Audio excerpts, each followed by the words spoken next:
Hello guys, how are you all? Welcome back to my channel. So, today we are gonna see, what if Goku became a Soul Reaper? The rise of the Soul Saiyan with a Bankai that rivals the Soul King. Subscribe if you enjoyed the video.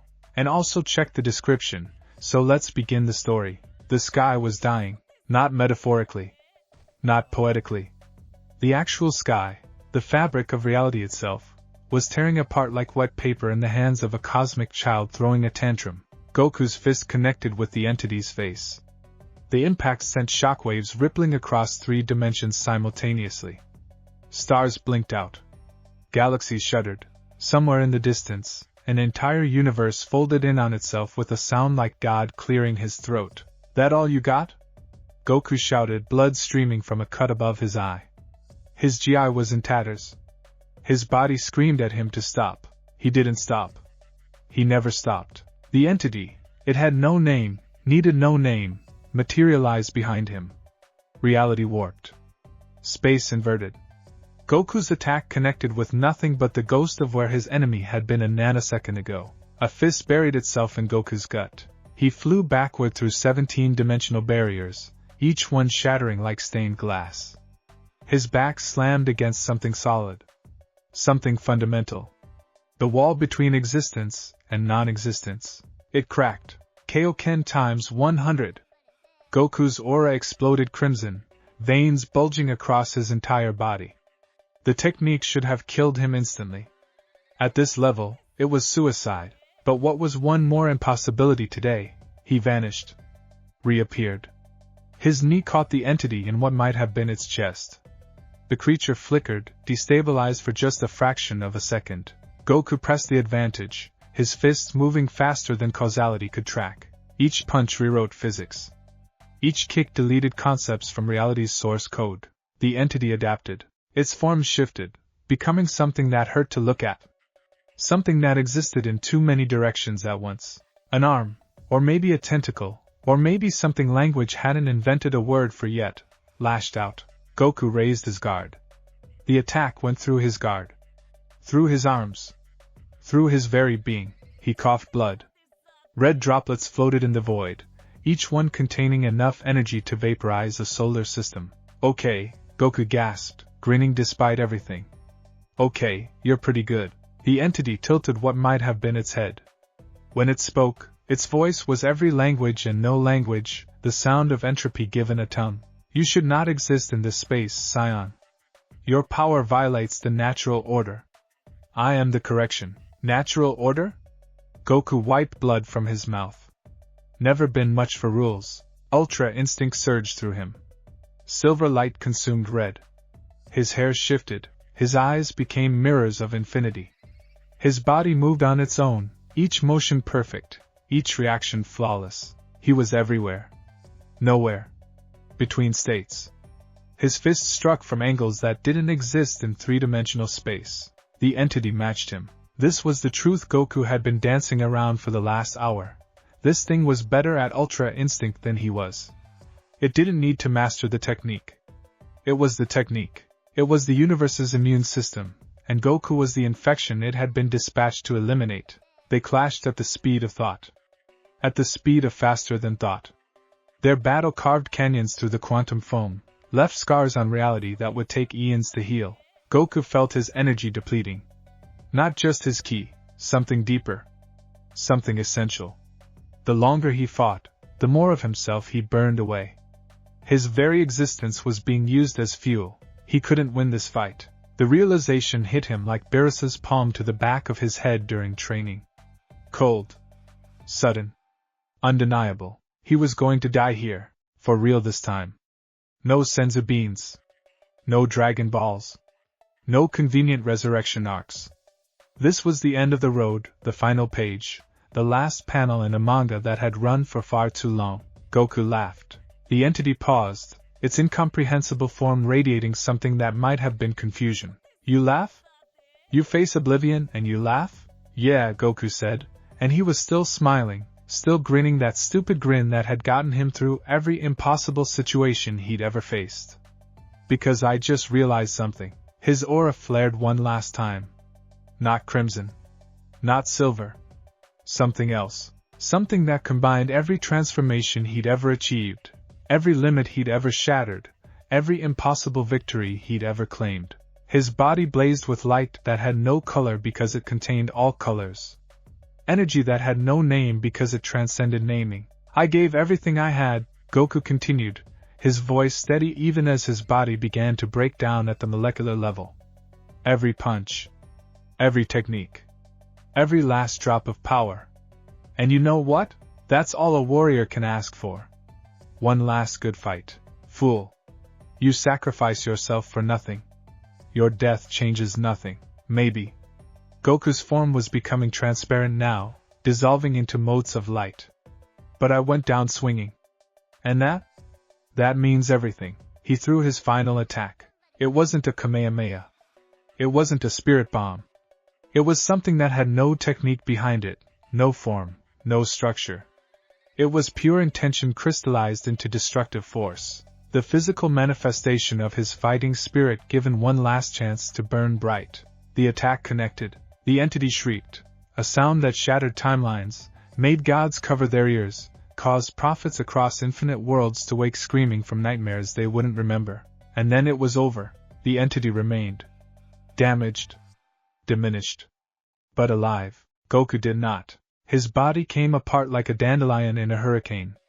His consciousness fragmented across dimensional barriers. His soul, whatever that even meant for a being who had ascended beyond mortality more times than he could count, was pulled in directions that defied geometric logic. In his last moment of awareness, Goku thought of his family. Gohan. Goten. Chi-Chi. Vegeta, his eternal rival and unlikely friend. All the people he'd fought beside, fought against, protected, and been protected by. Sorry guys, he thought. Looks like I won't be making it home for dinner. Then, nothing. Hunger. That was Goku's first thought when consciousness returned. Not confusion. Not fear. Not the philosophical contemplation of his own mortality. Just hunger. Deep, gnawing, all-consuming hunger. His second thought, where the hell am I? He opened his eyes. Stared at a sky that was wrong. Not dying reality wrong like before. Just different. The color was off. Too blue. Too clear. Like someone had tried to paint a sky from memory and gotten the shades slightly incorrect. Goku sat up. Looked down at his hands. Human hands. Calloused. Scarred. But human. No fur. No tail. He flexed his fingers, feeling the wrongness of it, the absence of power that should have been there. He tried to sense his ki. Nothing. Panic spiked through him. Actual, genuine panic, an emotion he hadn't felt in decades. He focused harder, reaching for that well of energy that had been his constant companion since childhood. Still nothing. Wait. No. Not nothing. Something else. Something different. It felt like Ki's distant cousin. Related but distinct. Less like fire, more like wind. Pressure? He couldn't put it into words because he didn't have words for it yet. Goku stood. His body felt lighter. Weaker. Human in a way he hadn't been since he was a child on Mount Pauzu. He wore clothes he didn't recognize, simple, threadbare, patched in multiple places, the fabric of poverty. He was standing in what looked like a village. No. Not a village. Too big for that. A district? The buildings were wooden, old, crowded together like frightened animals huddling for warmth. People moved through narrow streets, their faces gaunt, their eyes hollow. Everyone looked hungry. Hey!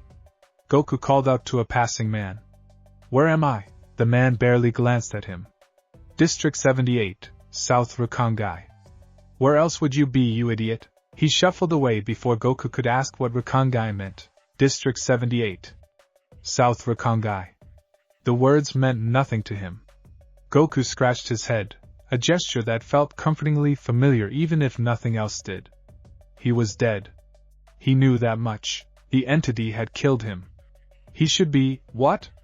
In heaven? Hell? King Yema's check-in station? This didn't look like any afterlife he'd visited before. You're new. Goku turned. A kid stood behind him. Maybe 10 years old. Skinny. Eyes too old for his face. He held a wooden stick like a weapon. New to what? Goku asked. To being dead. The kid spat on the ground. I can tell.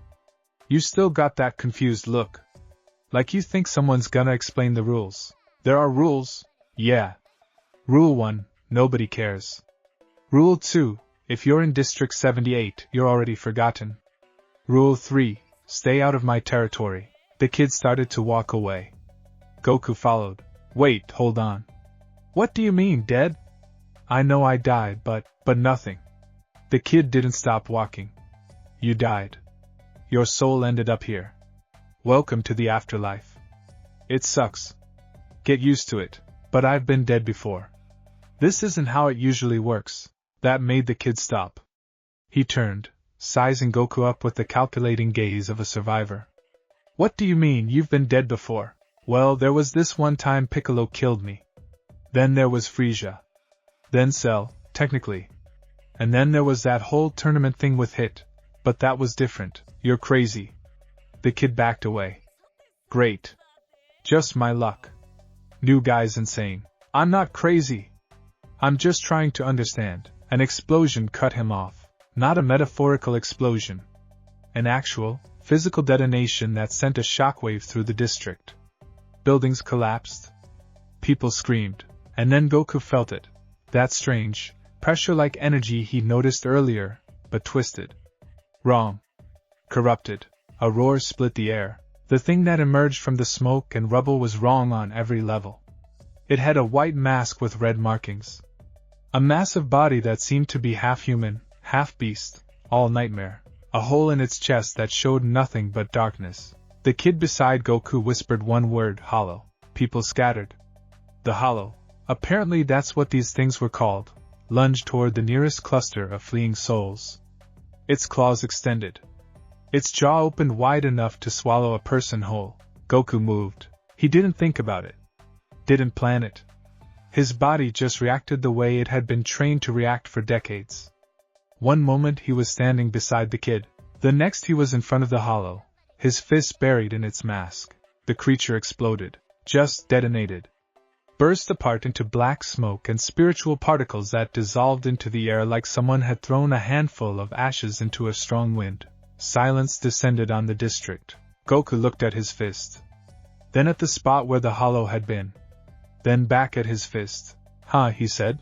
The kid stared at him with wide eyes. What are you? Good question. Goku had no idea. His ki was gone, but that punch had held power. Real power. The strange pressure energy had surged through him the moment he'd attacked, responding to his instinct, his fighting spirit. Whatever this energy was, it recognized him. Recognized what he was at his core, a warrior. More people emerged from their hiding spots. They stared at Goku like he just performed a miracle. Or a monstrosity. Maybe both. Impossible, someone whispered. No Rakangai resident has that kind of spiritual pressure. Did you see that? One punch. One punch and the hollow just. Who is he? Goku was about to answer when he felt it. Multiple presences approaching from above. Strong presences. Not as strong as the warriors he'd faced in his previous life, but definitely more powerful than the average people around him. 4 figures descended from the sky. They wore black robes, white belts, and carried swords at their hips. Their energy, this spiritual pressure thing, was controlled. Refined. Military. The leader, a woman with short black hair and a no-nonsense expression, landed in front of Goku. Her hand rested on her sword hilt. Identify yourself, she commanded.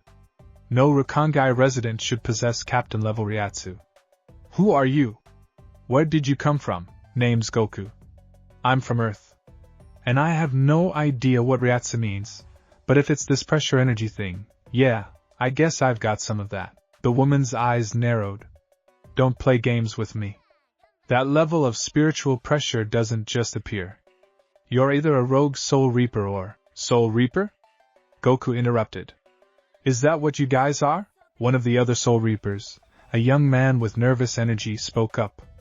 Captain Unhana, his spiritual pressure signature is strange. It doesn't match any known pattern. It's almost like it's from somewhere else entirely, the woman, Unohana, finished. She studied Goku with eyes that had seen far too much. Interesting. You claim to be from Earth? Yeah. Well, I was from Earth. Then I died. Then I woke up here. Goku scratched his head. It's been a weird day. When did you die? Not sure. Time got kind of weird at the end there. I was fighting this entity that existed outside normal space and, you were fighting what? Goku launched into an explanation. The dimensional battle. The reality warping entity. His final attack. His death. The Soul Reapers listened with expressions ranging from skepticism to outright disbelief. When he finished, Unohana was silent for a long moment. Your story is difficult to believe, she finally said. But your spiritual pressure is undeniable, and the fact that you destroyed a hollow with a single punch, without even drawing a Zanpakuto, suggests you're either incredibly dangerous or incredibly valuable. Zanpaku, what now? Our swords. They're manifestations of our souls, weapons that, she paused.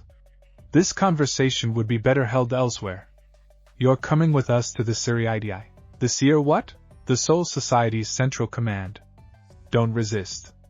If you're telling the truth, you have nothing to fear. If you're lying. Her hand tightened on her sword. Well, let's hope you're not lying. Goku considered his options. He could run. Maybe. But where would he go? He was in a completely unfamiliar afterlife with powers he didn't understand and rules he didn't know. Besides, these Soul Reapers felt strong. Not Vegeta strong, but definitely worth learning from. Alright, Goku agreed. I'll come with you. But just so you know, I'm starving. You guys have food in the Seer What's It place? For the first time, Unohana's stern expression cracked. The tiniest hint of a smile touched her lips. We have food, she confirmed. Then lead the way. The journey to the Suriidii was enlightening. Goku learned that he was in something called the Soul Society, the afterlife for human souls from the world of the living. When people died, their souls were cleansed of karma and sent here. Most ended up in the Rukongai, the districts surrounding the Suriidii. The Suriidii itself was where the Soul Reapers lived and worked. They were responsible for maintaining balance between the world of the living and the Soul Society, defeating hollows, and guiding souls to the afterlife. So you're basically like guardians, Goku said as they walked through massive gates into the Suriidii proper. In a manner of speaking, Unohana replied. Though our duties are more complex than simple guardianship. Goku barely heard her. He was too busy staring at the Suriidii itself. The place was massive. Buildings the size of palaces stretched out in every direction. The architecture was distinctly Japanese, all white walls, curved roofs, and elegant simplicity. But the scale was wrong. Everything was too big, too grand, built for beings who saw centuries as mere moments. And the power. Goku could feel it thrumming through the air. That spiritual pressure stuff was everywhere, concentrated in certain areas where particularly strong souls resided. His fighter's instinct perked up. Somewhere in this complex were warriors worth testing himself against. They led him through winding streets and across open plazas. Soul Reapers stopped to stare as they passed. Whispers followed in their wake. Is that a Rukongai resident? Why is Captain Unohana personally escorting him?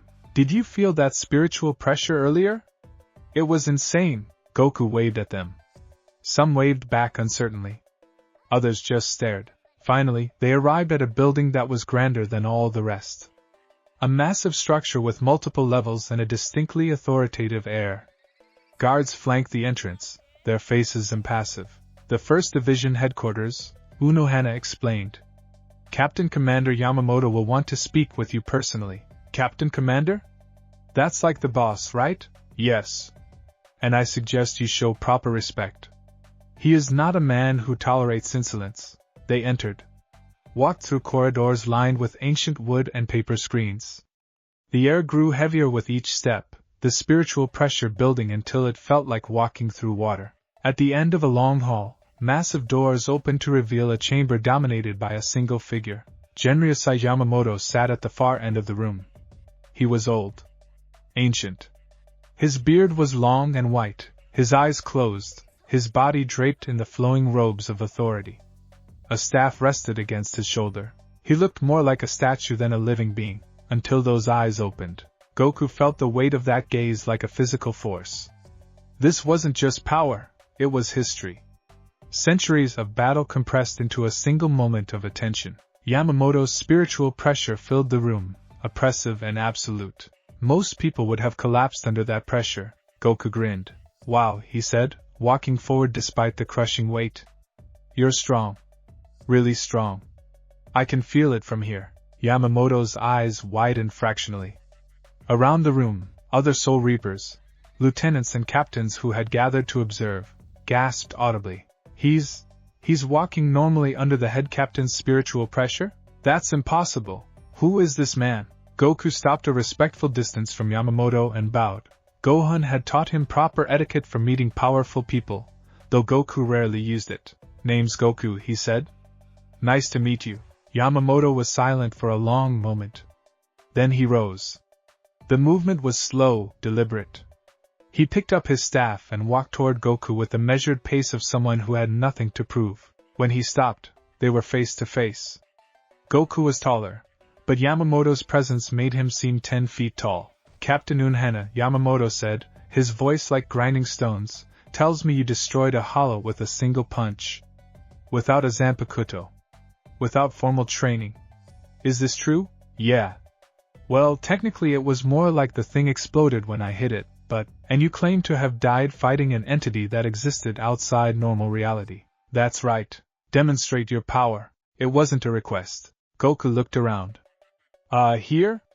Won't I break something? This chamber is reinforced with multiple layers of protective Kido. You could not break it if you tried. Challenge accepted. Goku closed his eyes. Reached for that strange pressure energy he'd felt earlier. It was there, waiting, coiled in his core like a sleeping dragon.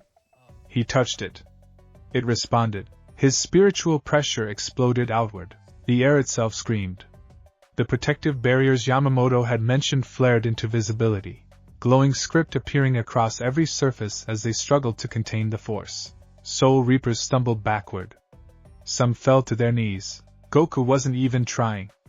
This was just what happened when he let his power out without restraint. He opened his eyes. Found Yamamoto still standing unmoved, but now there was something new in the old man's expression. Interest. That's enough, Yamamoto said quietly. Goku pulled his power back. The pressure dissipated. People gasped for air they didn't technically need. Your soul, Yamamoto continued, burns with the intensity of 1,000 battles. I can feel it. Every fight you've ever fought, every limit you've ever broken, every death you've overcome. Who were you before death claimed you? Goku smiled. That same stupid, infectious smile that had disarmed enemies and rallied friends across multiple universes. Just a guy who loved to fight, he said. Yamamoto stared at him. Then, impossibly, the ancient warrior smiled too. Not a big smile. Just the barest upturn of his lips.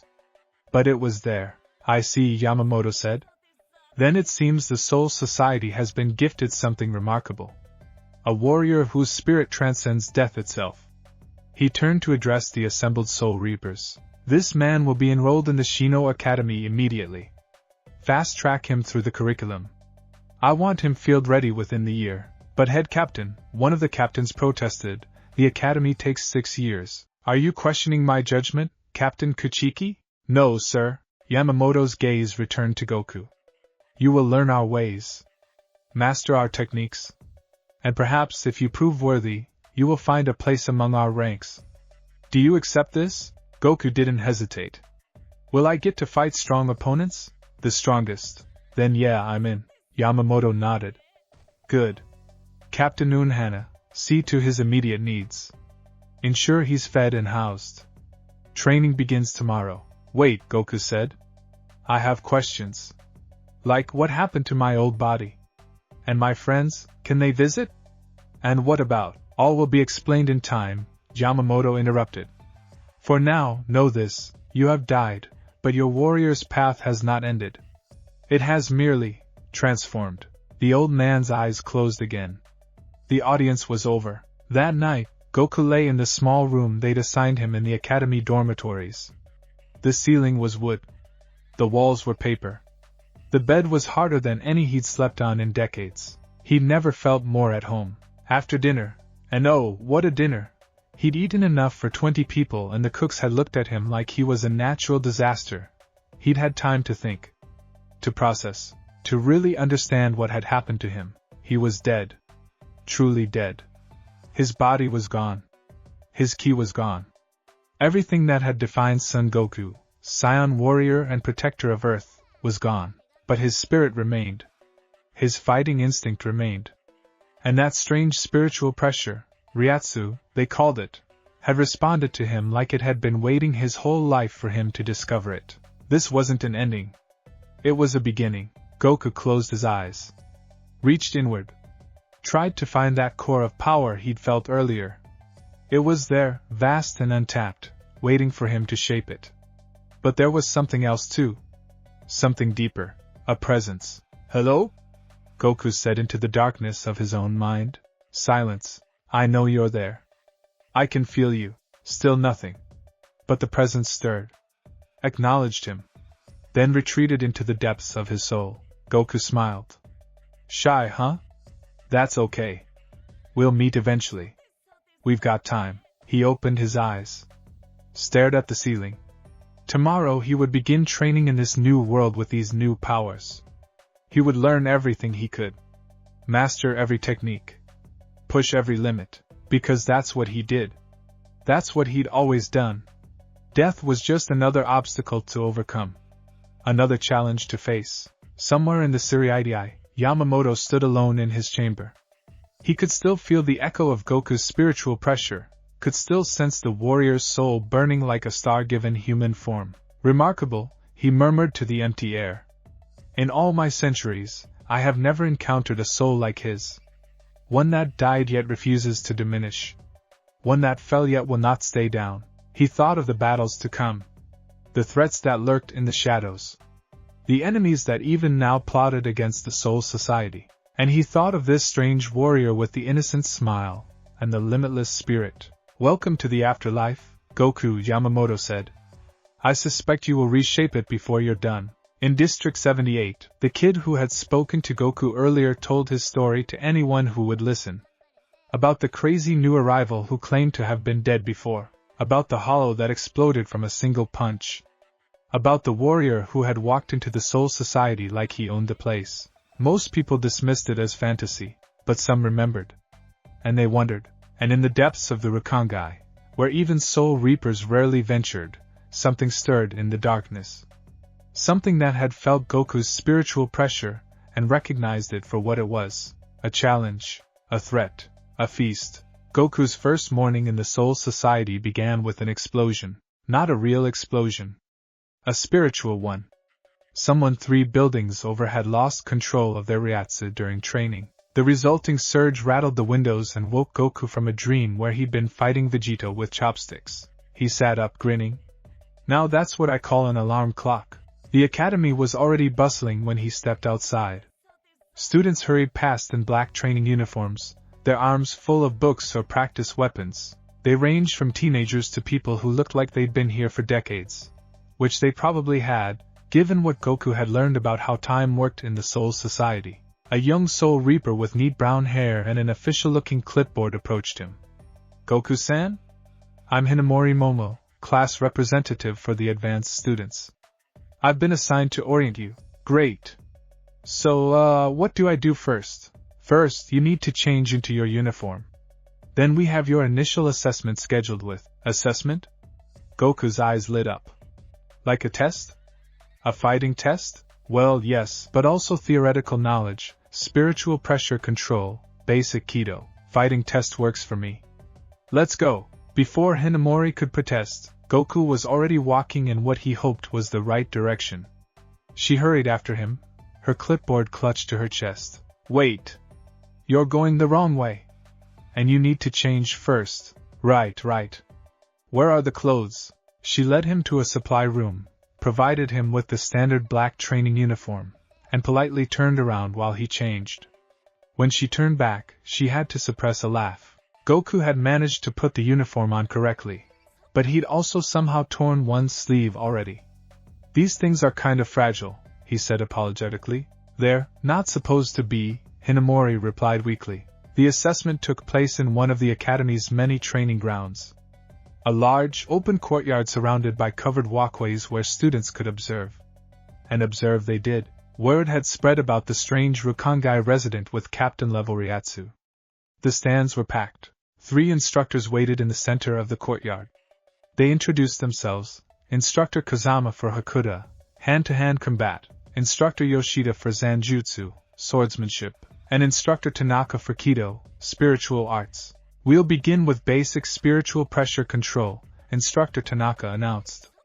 He was an older man with gray hair and spectacles. Please release your Ryatsu to the best of your ability, then demonstrate your capacity to suppress it. Goku shrugged. Okay. Here goes. He let his spiritual pressure out. Just a little. Maybe 20%. The courtyard exploded with force.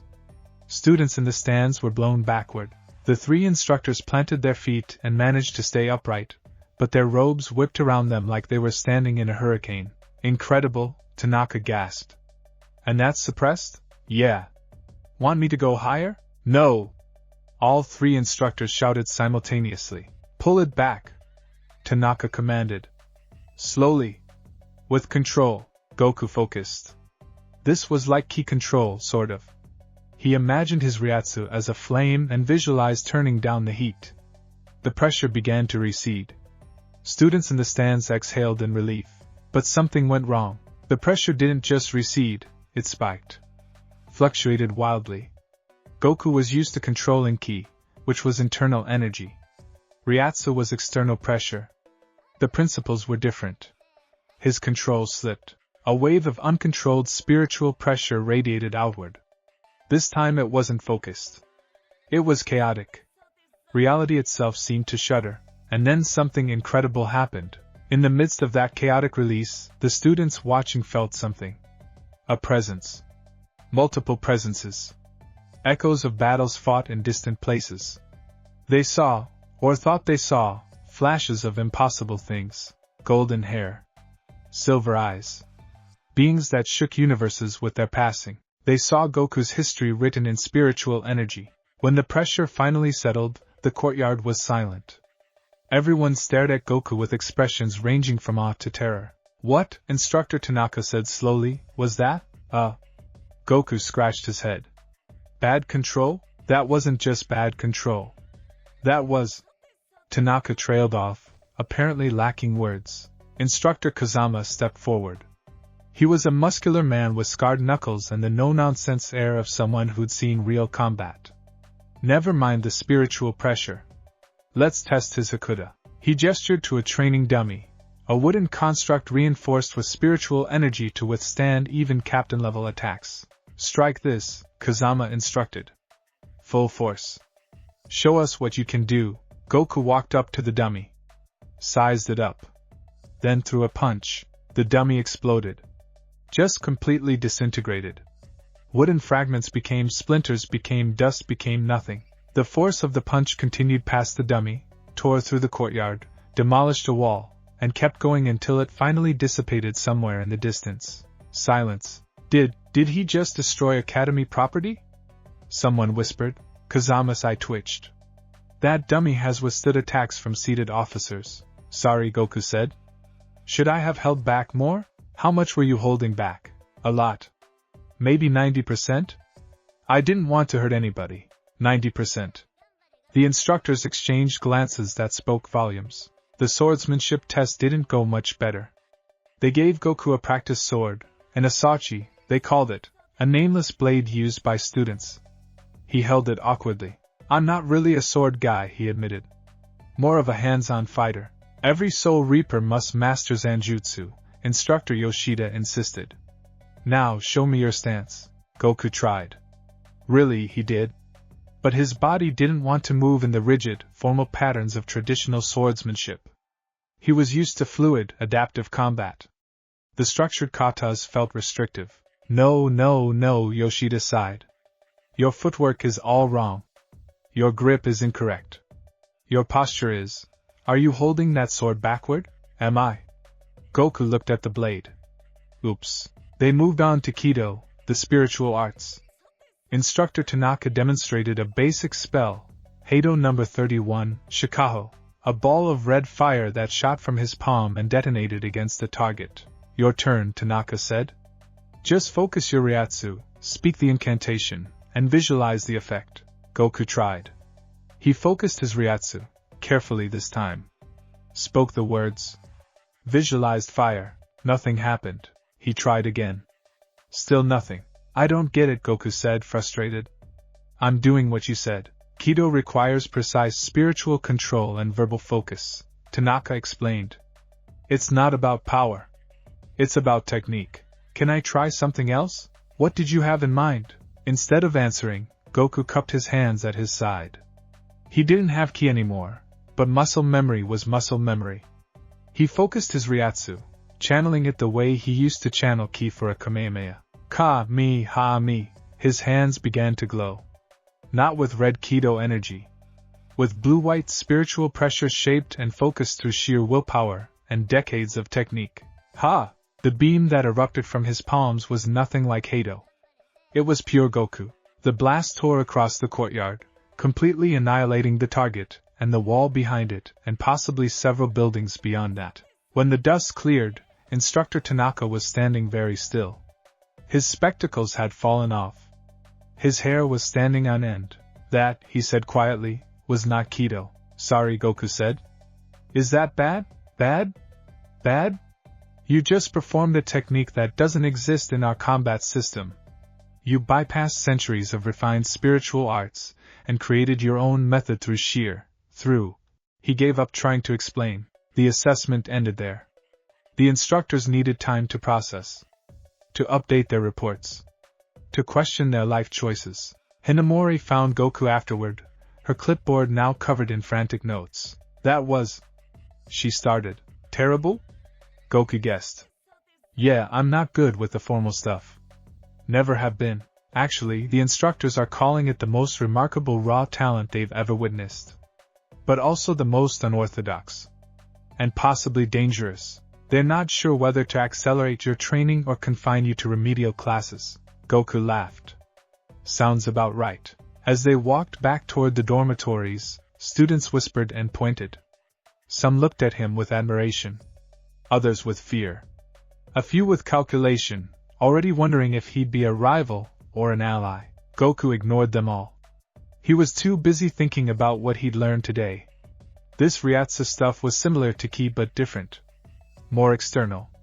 More about presence and pressure than internal energy. He'd need to relearn everything from the ground up. Good. He loved learning new techniques. They were almost to his room when someone blocked their path. A tall young man with red hair and tribal tattoos. His spiritual pressure was strong, not as strong as Goku's, but respectable. He wore the uniform of a senior student, and carried himself with the confidence of someone used to being the toughest person in any room. So you're the guy everyone's talking about, the redhead said. The Rukongai freak who showed up yesterday with captain-level Ryatsu. Name's Goku, Goku replied cheerfully. Nice to meet you, I'm Renji Abarai. Top of my class in combat training. And I'm calling you out. Calling me out? A duel. Right now. I want to see if you're really as strong as everyone says or if it's just hype. Hinamori gasped. Abarai-san, you can't. He just got here. He hasn't learned proper control yet. Even better, Renji grinned. Raw power versus refined technique. What do you say, new guy? You scared? Goku's expression brightened. Finally. Someone who wanted to fight. He'd been hoping for this all day. Sure, he said. Where do we do this? Training Ground 7. It's isolated. We won't be interrupted. They walked through the academy, gathering a crowd. Students loved a good fight, and this one promised to be memorable. By the time they reached Training Ground 7, at least 50 people had assembled to watch. The training ground was a large, open space with reinforced barriers. Students who used it for practice had to sign waivers acknowledging the potential for injury. Renji stood at one end. Drew his practice sword. His spiritual pressure flared, red and aggressive. Goku stood at the other end. Empty-handed. Relaxed? No sword? Renji called out. Don't need one, Goku replied. Your funeral. Renji moved. Fast. His training showed in every step. He closed the distance in a flash step that would have impressed most opponents. Goku stood still. Renji's blade came down. Goku caught it. One hand. 2 fingers. The sword stopped cold, its edge resting harmlessly against his fingers. Nice speed, Goku said. But you're broadcasting your attacks. I can see where you're going to strike before you even move. Renji's eyes widened. He tried to pull his sword back. It didn't budge. Then Goku's spiritual pressure hit him. Not the full weight, just enough to demonstrate the gap. Renji's knees buckled. His sword fell from nerveless fingers. He dropped to the ground, gasping, crushed under pressure that felt like an ocean pressing down on his entire body. The fight lasted less than 10 seconds. Goku pulled his pressure back. Renji collapsed fully, panting, sweat pouring down his face. Sorry, Goku said, walking over and offering his hand. I tried to go easy. You okay? Renji stared at the offered hand. Then at Goku's face. Then he started laughing, a breathless, disbelieving sound. You absolute monster, he gasped, taking Goku's hand and letting himself be pulled up. I couldn't even move. That pressure. It was like trying to fight gravity itself. You're pretty good though, Goku said sincerely. Your technique is way better than mine. If I hadn't had the power advantage, stop. Just stop. Renji shook his head, still grinning despite his defeat. Power is an advantage. And yours is insane. Where'd you learn to fight like that? Earth. I trained under a few different masters. Fought a lot of strong guys. This Earth place sounds terrifying. They walked off the field together, Renji bombarding Goku with questions about his training, his techniques, his battles. The crowd dispersed, gossiping excitedly about what they'd witnessed. That night, reports reached the Godai 13, the organization of Soul Reaper captains and their divisions. Multiple captains read about the new student with unprecedented spiritual pressure, about the training ground he'd accidentally destroyed, about the senior student he'd defeated in seconds. In the first division, Yamamoto read the reports and nodded to himself. In the fourth division, Captain Unohana smiled that gentle, terrifying smile of hers. In the 11th division, Captain Kenpachi Zaraki grinned like someone had just given him the greatest gift imaginable. And in the 5th division, Captain Sosuke Aizen set down his tea, adjusted his glasses, and murmured, "How interesting. A soul that doesn't belong to this world's natural order. I wonder what role you'll play in the days to come, Goku-san." Goku, oblivious to all of this, was back in his room. He sat cross-legged on his bed, eyes closed, reaching inward again. Searching for that presence he'd felt the night before. "I know you're there," he said into the darkness of his soul. "You're my power, right? This Zanpaku thingy everyone keeps talking about." The presence stirred. Closer this time. Almost ready to reveal itself. "That's okay," Goku continued. "Take your time. When you're ready to talk, I'll be here.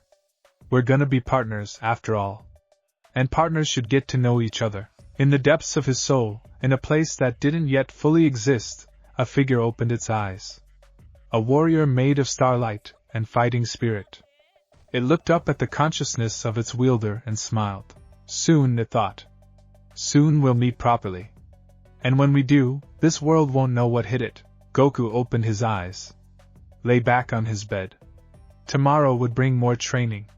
More challenges. More opportunities to push himself. He couldn't wait. Death had ended one journey. But it had also begun another.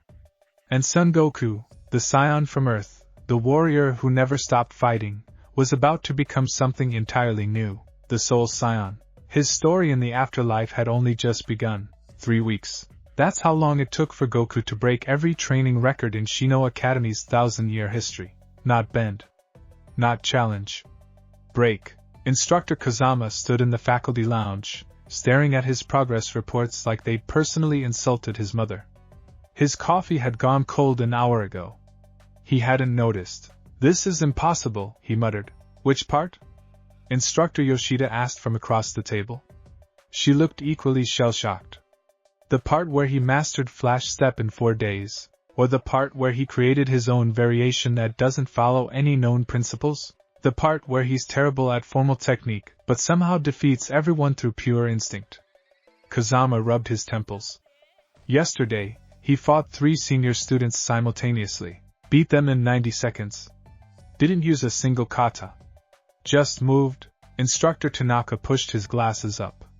His hands shook slightly. At least you can quantify his progress. My Kido assessments are meaningless. He can't perform basic spells, but he can replicate their effects through sheer spiritual pressure manipulation. It's like watching someone reinvent mathematics from first principles. Is he dangerous? Silence fell over the table. Define dangerous, Yoshida finally said. Goku didn't think he was dangerous. Sure, he'd accidentally destroyed 6 training dummies, 3 walls, 1 ceiling, and a decorative fountain that had been there since the Academy's founding. But he always apologized. And he helped clean up, most of the time. Right now, he was supposed to be studying hollow anatomy in the library. He was not in the library. He was on the roof of the dormitory building, balancing on 1 foot, eyes closed, trying to sense the spiritual pressures of everyone in the Suriidii simultaneously. Master Rashi had taught him this exercise with ki. Expand your awareness. Feel the energy around you. Understand the world through power itself. Ryatsu worked differently, but the principle held. Goku breathed. Extended his senses. The Academy's spiritual pressure washed over him first. Hundreds of students, each a unique signature. Some burned hot and aggressive. Others flowed cool and controlled. He could identify individuals now. That sharp, volcanic presence was Rinji. The steady, ocean-like signature was Hinamori. The strange, dual-natured energy was a kid named Hisei who always looked half asleep. Further. Push further. The Suriidii opened up to him like a flower. 13 massive concentrations of power, the captains. Each one was a sun in their own right. He couldn't fully read them yet. They were too refined, but he could feel their shapes. Their natures. One presence felt like fire contained in paper-thin walls, ancient, absolute, barely restrained. Another felt like an ocean that smiled while drowning you. A third felt like raw, hungry violence wrapped in grinning madness. That last one made Goku grin too. He recognized that feeling. A warrior who lived for the fight. Like Vegeta, but more primal. Less complicated. He'd have to meet that one eventually. You're supposed to be in class. Goku opened his eyes. Hinamori stood at the roof's edge, arms crossed, trying to look stern. It didn't really work. She was too nice. I'm training, Goku explained. On a roof. Best place for it. No distractions. Goku-san, I'm responsible for your orientation. If you keep skipping classes, I'll get in trouble. Sorry, Hinamori. I just learn better by doing than by reading. He hopped down from his 1-footed stance. Besides, I went to the important class today. Which one? Zanpakuto meditation. His expression turned serious. That one actually matters. Hinamori's annoyance softened. Every Soul Reaper knew the importance of connecting with their Zanpakuto. It was the cornerstone of their power, the manifestation of their soul. Any progress? She asked. Maybe. Goku scratched his head. I can feel something. It's there waiting. But every time I get close, it's like it's testing me. Seeing if I'm ready. That's normal. Some students take years to hear their Zanpakuto's voice. Yeah, but I don't have years. I can feel it. He clenched his fist. Something's coming. Something big. I need to be ready. Hinamori frowned. What do you mean, something's coming? I don't know. Just a feeling. He wasn't lying. For the past week, Goku had felt an itch between his shoulder blades. A pressure that had nothing to do with Ryatsu. The kind of sensation that had saved his life countless times back on Earth. His instincts were screaming that a storm was building. Come on, Hinamori sighed. At least come to Hakuda practice. Instructor Kazama specifically requested you. Really? Did he set up more dummies for me to break? I think he gave up on dummies. Now he wants you to spar with him directly. Goku's eyes lit up. Finally, the Hakuda training hall was packed. Word had spread that Instructor Kazama, a former 11th Division seated officer with over 2 centuries of combat experience, was going to personally spar with the Academy's newest anomaly. Students lined the walls.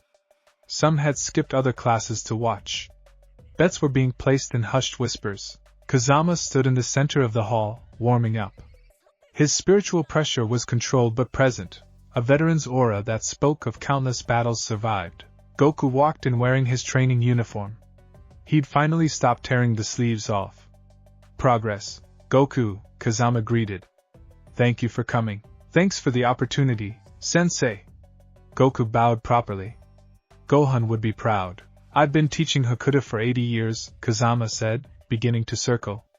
I've trained squad members, lieutenants, even a few captains in their youth. In all that time, I've never seen anyone fight the way you do. Is that bad? I don't know yet. That's what this is for. Kazama settled into a stance, feet shoulder width, hands raised, weight centered. Textbook perfect. I want to understand your combat philosophy. The way you move, the way you think during a fight. Goku didn't take a stance. He just stood there, relaxed, smiling. I'm ready when you are, Sensei. Kazama attacked. Fast. Professional. A 3-strike combination that flowed like water. Lead jab to probe distance, cross to the body, hook to the head. Each technique was economical, refined, backed by centuries of martial tradition. Goku weaved through them like smoke. Not blocking. Not parrying. Just not being where the strikes were. His body moved with casual precision, reading Kazama's intent before the techniques fully formed. Kazama switched tactics. Low kick. High kick. Spinning back fist. Everything in his considerable arsenal. Goku dodged it all. Still hadn't thrown a single counter. The students watching began to murmur. He's not even trying. Is he mocking Sensei? Look at his face. He's smiling. Goku was smiling. Not from arrogance. From joy. This was what he lived for, reading an opponent's movements, predicting their next attack, existing in that flow state where thought and action became one. Why aren't you attacking?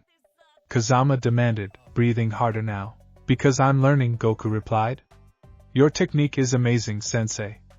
Every movement has purpose. No wasted energy. It's beautiful. Stop analyzing and fight.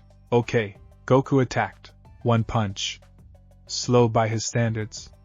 Telegraph obvious. The most basic straight right in existence. Kazama blocked. The impact sent him sliding backward 15 feet. His arms numb from absorbing the force. Sorry. Goku called out. Was that too hard? Kazama stared at his trembling arms. That had been a light tap. He knew it had been a light tap.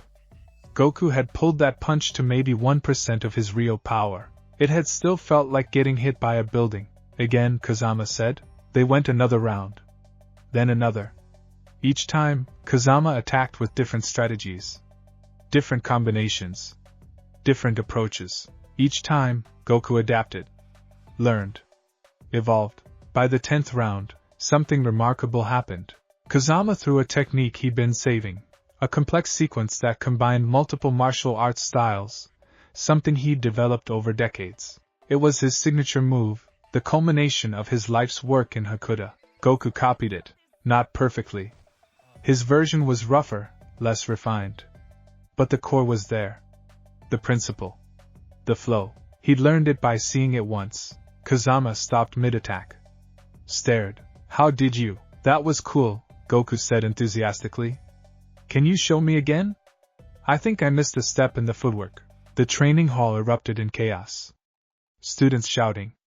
Some in amazement. Others in disbelief. A few in outright fear. Kazama held up his hand for silence. Goku, he said slowly. What you just did, that technique took me 40 years to develop. Really? Sorry, I didn't mean to steal it or anything. I just thought, you didn't steal it.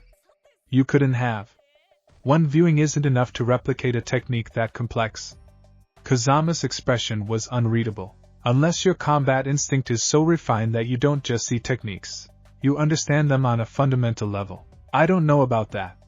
I just feel what works, I guess. Kazama was silent for a long moment. Then he bowed. Formally. Deeply, the students gasped. Instructors didn't bow to students. Forgive me, Kazama said. I thought I was teaching you. But you've just taught me something far more valuable. What's that? That formal technique, no matter how refined, is meaningless if it can't adapt. You fight like water, Goku. Like something that can't be pinned down or predicted. Kazama straightened.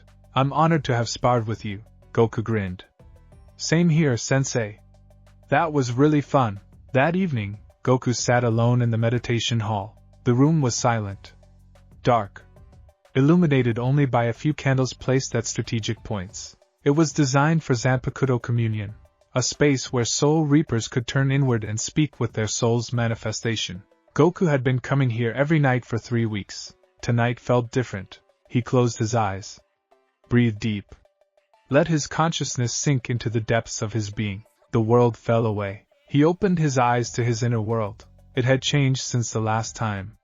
Before it had been formless, just vague impressions of battlefields and starlight. Now it was solidifying, taking shape. An endless arena stretched before him. The ground was cracked stone, marked with countless impact craters. The sky above held 2 moons, one silver, one gold, casting dual shadows across everything. In the distance, he could see the ghosts of previous battles playing out. Enemies he'd fought. Transformations he'd achieved. Moments of triumph and defeat frozen in spiritual amber. This was his soul-given landscape. At the center of the arena stood a figure. It had its back to him. Tall. Humanoid. Energy radiated from it like heat from a furnace. Finally, the figure said. Its voice was Goku's voice, but different. Older. Wiser. Harder. Took you long enough. You're my Zanpakuto, Goku said. Not a question. I'm your fighting spirit given form. Your warrior's soul made manifest. The figure turned. Goku's breath caught. It was him. Sort of. Same face. Same build. But the eyes were different. They burned with golden light. The aura surrounding it flickered between colors. Red, blue, silver, gold, forms and transformations Goku had achieved over a lifetime of battle. I am every fight you've ever fought, the spirit said. Every limit you've ever broken. Every transformation you've ever achieved. Every death you've overcome. It smiled. I am Saiyan no Senshi, and I've been waiting for you to be ready. Ready for what? To become one with me. To stop thinking of your power as something separate. Something outside yourself. The spirit walked closer. With each step, its form shifted, becoming Super Saiyan, then Super Saiyan Blue, then Ultra Instinct, then back to base form. You spent your whole life chasing strength. Now you've died and been reborn. This is your chance to start fresh. To build something new. So what do I need to do? Fight me. Before Goku could respond, the spirit attacked. Fast. Impossibly fast. A punch that carried the weight of every battle Goku had ever fought. Goku blocked. Barely. The impact sent shockwaves through his inner world. Cracks spiderwebbed across the arena floor. You're holding back, the spirit said. Stop it. I don't want to hurt you. I'm you idiot. You can't hurt me any more than you can hurt yourself. Another attack. Stop thinking like a student. Fight like a warrior. Something clicked. Goku stopped defending. Started attacking. They clashed in the center of the arena. 2 identical fighters, mirror images, each knowing the other's every move because they shared the same soul. Punch. Counter. Kick. Block. Grapple. Throw. The battle transcended technique. This wasn't about form or strategy. It was about understanding. About accepting that his power wasn't something he wielded. It was something he was. They fought for what felt like hours. Days. Time had no meaning here. Gradually, Goku began to notice something. With each exchange, the spirit became less distinct. Its form began to blur. Merge. You're getting it, the spirit said, grinning. Blood, spiritual blood, ran from its mouth. I'm not separate from you. I never was. I'm just the part of you that never stops fighting. Never stops growing, never gives up. I know, Goku said. And he did. For the first time since arriving in the Soul Society, he truly understood what a Zanpakuto was. Not a weapon. Not a tool. A partner. An equal. Another aspect of himself. Say my name, the spirit commanded. Saiyan no Senshi. The spirit smiled. began to dissolve into pure light. We're going to do incredible things together, Goku. This world has no idea what's coming. The light consumed everything. Goku gasped. Opened his eyes. Found himself back in the meditation hall, but something had changed. He could feel it now. Not as a separate presence, but as an extension of himself. His Zanpakuto. His fighting spirit. His soul's true form. He stood. Walked to the equipment room.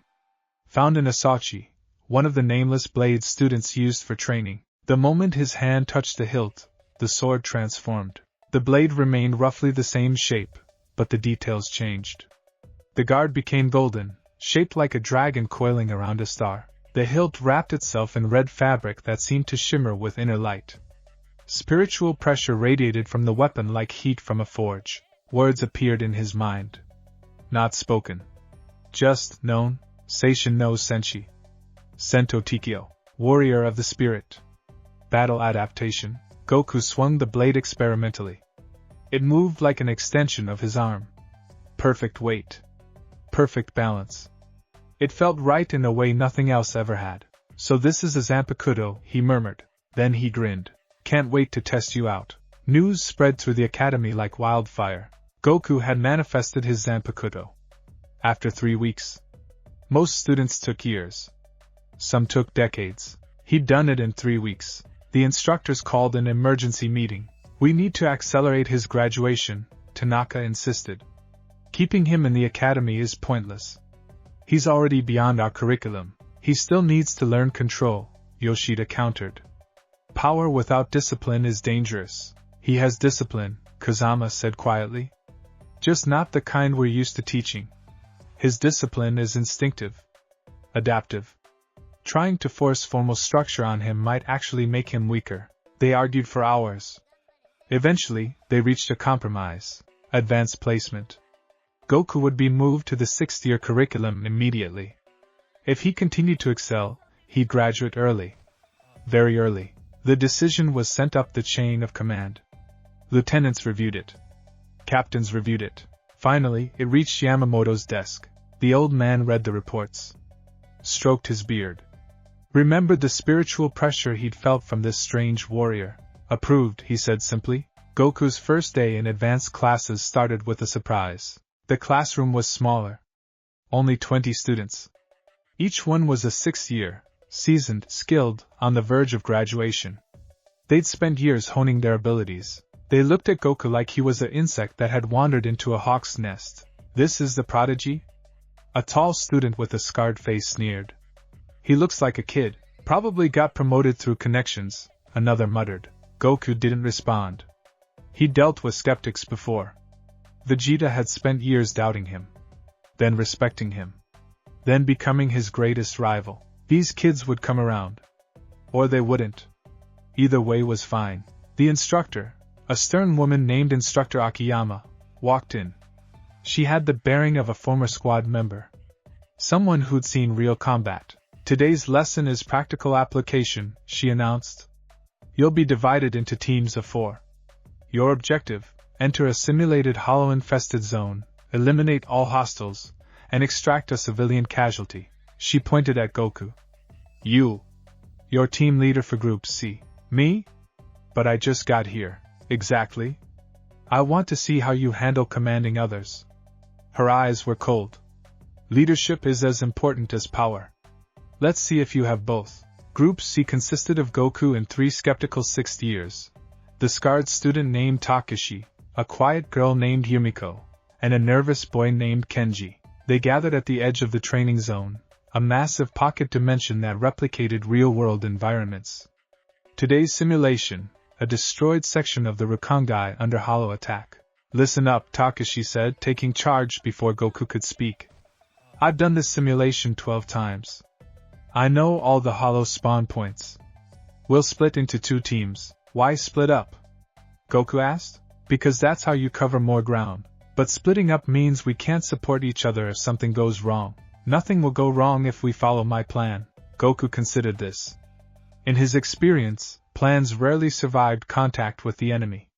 But these guys had more training than him in Soul Society tactics. Maybe they knew something he didn't. Okay, he said. What's your plan? Takashi looked surprised that Goku had deferred to him. Right. Yumiko and I will sweep the eastern sector. You and Kenji take the west. We meet at the extraction point in the center. Got it. They entered the simulation. The destroyed Rakangai materialized around them. Buildings collapsed. Fires burning. The simulated screams of civilians echoing from hidden speakers. It was disturbingly realistic. Goku and Kenji moved west. The nervous boy kept glancing at Goku like he expected him to do something crazy. You okay? Goku asked. Fine. Just, everyone says you're really strong. I do okay. They say you beat Instructor Kazama. We sparred. He's way better at technique than me. But you have captain-level Ryatsu. Goku shrugged. Power isn't everything. Technique, strategy, teamwork, those matter too. Kenji seemed to relax slightly. You're different than I expected. Before Goku could respond, a hollow burst through a nearby wall. It was a simulation, but it looked real. Felt real. A massive beast with a white mask and claws like swords. Kenji froze. Goku moved. Drew his Zanpakuto. First time using it in actual combat. The blade sang as it left its sheath. One cut. Clean. Precise. The hollow dissolved into pixels. Nice, Goku said, examining his sword. Feels natural. That was a B-rank hollow, Kenji stammered. You killed it in one hit. Was it supposed to be harder? A roar answered him. 3 more hollows emerged from different directions. These were bigger. Meaner. They're spawning faster than normal, Kenji said, panicked. The simulation's difficulty is scaling up. Cool. Goku's eyes lit up. That means it's adapting to my strength. Like a real fight. He engaged all 3 simultaneously. His Zanpakuto moved like water. Each strike found weak points, joints, mask edges, the hollow cavities in their chests. Seishin no Senshi adapted to each enemy's fighting style, growing sharper, faster, more precise with each exchange. The hollows fell within minutes. How are you doing that? Kenji asked. Your sword, it's changing. Getting better as you fight. That's its ability, Goku explained. Battle adaptation. The more I fight, the more it evolves to counter my opponents. That's an incredibly powerful ability. More roars. 6 hollows this time. Then 10. The simulation kept escalating, throwing more enemies at them, trying to find Goku's limit. It failed. He cut through them like they were made of paper. Kenji just watched, awestruck and terrified in equal measure. Meanwhile, on the eastern side of the simulation, Takashi and Yumiko were having a much harder time. There's too many! Yumiko shouted, deflecting a hollow's claws with her blade. Keep fighting! Takashi roared back. We just need to. A massive hollow, easily A rank, crashed through the building behind them. This one was different. Smarter. It had been waiting. Hunting. It roared. Released a wave of spiritual pressure that pinned both students to the ground. They were going to die. Simulation or not, the pain would be real. The failure would be recorded. Then Goku appeared. Not running. Not flash-stepping. Just suddenly there, like he'd teleported. His Zanpakuto pierced the massive hollow's mask before it could react. The beast dissolved. You guys okay? Goku asked, helping Takashi up. How did you get here so fast? Takashi demanded. You were supposed to be on the western side. I was. But I heard the roar and figured you might need help. Goku looked sheepish. Sorry, I know we had a plan. But plans change during fights. Takashi wanted to be angry. Wanted to resent this newcomer who'd just saved his life. But he couldn't. Because Goku was right. Plans did change during fights. Fine, Takashi muttered. Let's get to the extraction point. They found the civilian casualty. A simulation construct that looked and acted like a wounded soul. Goku picked them up gently, careful not to aggravate their injuries. Got them, he said. Let's go. The extraction was uneventful. The simulation ended. They emerged back into the real training facility. Instructor Akiyama waited, holding a data pad with their results. Fastest clear time in Academy history, she said flatly. 0 casualties. Total hollow elimination, 47. She looked up at Goku. How many did you personally defeat? I didn't count. Kenji raised his hand. 43, Sensei. Silence. You eliminated 43 hollows in a 20-minute simulation, Akiyama repeated. Sorry, was I supposed to leave some for everyone else? Takashi laughed. He couldn't help it. This guy was ridiculous. Absolutely ridiculous. And absolutely legitimate. I was wrong about you, Takashi said, extending his hand. You're not here because of connections. You're here because you're a monster. Goku shook his hand, grinning. Thanks. You're pretty strong too. I'm really not. But I appreciate the lie. Word of Goku's performance spread. Again. At this rate, he was generating more gossip than actual results. In the captain's meeting 2 days later, multiple division leaders brought him up. This Goku character, Captain Kairaku Shunsui drawled, tilting his hat back.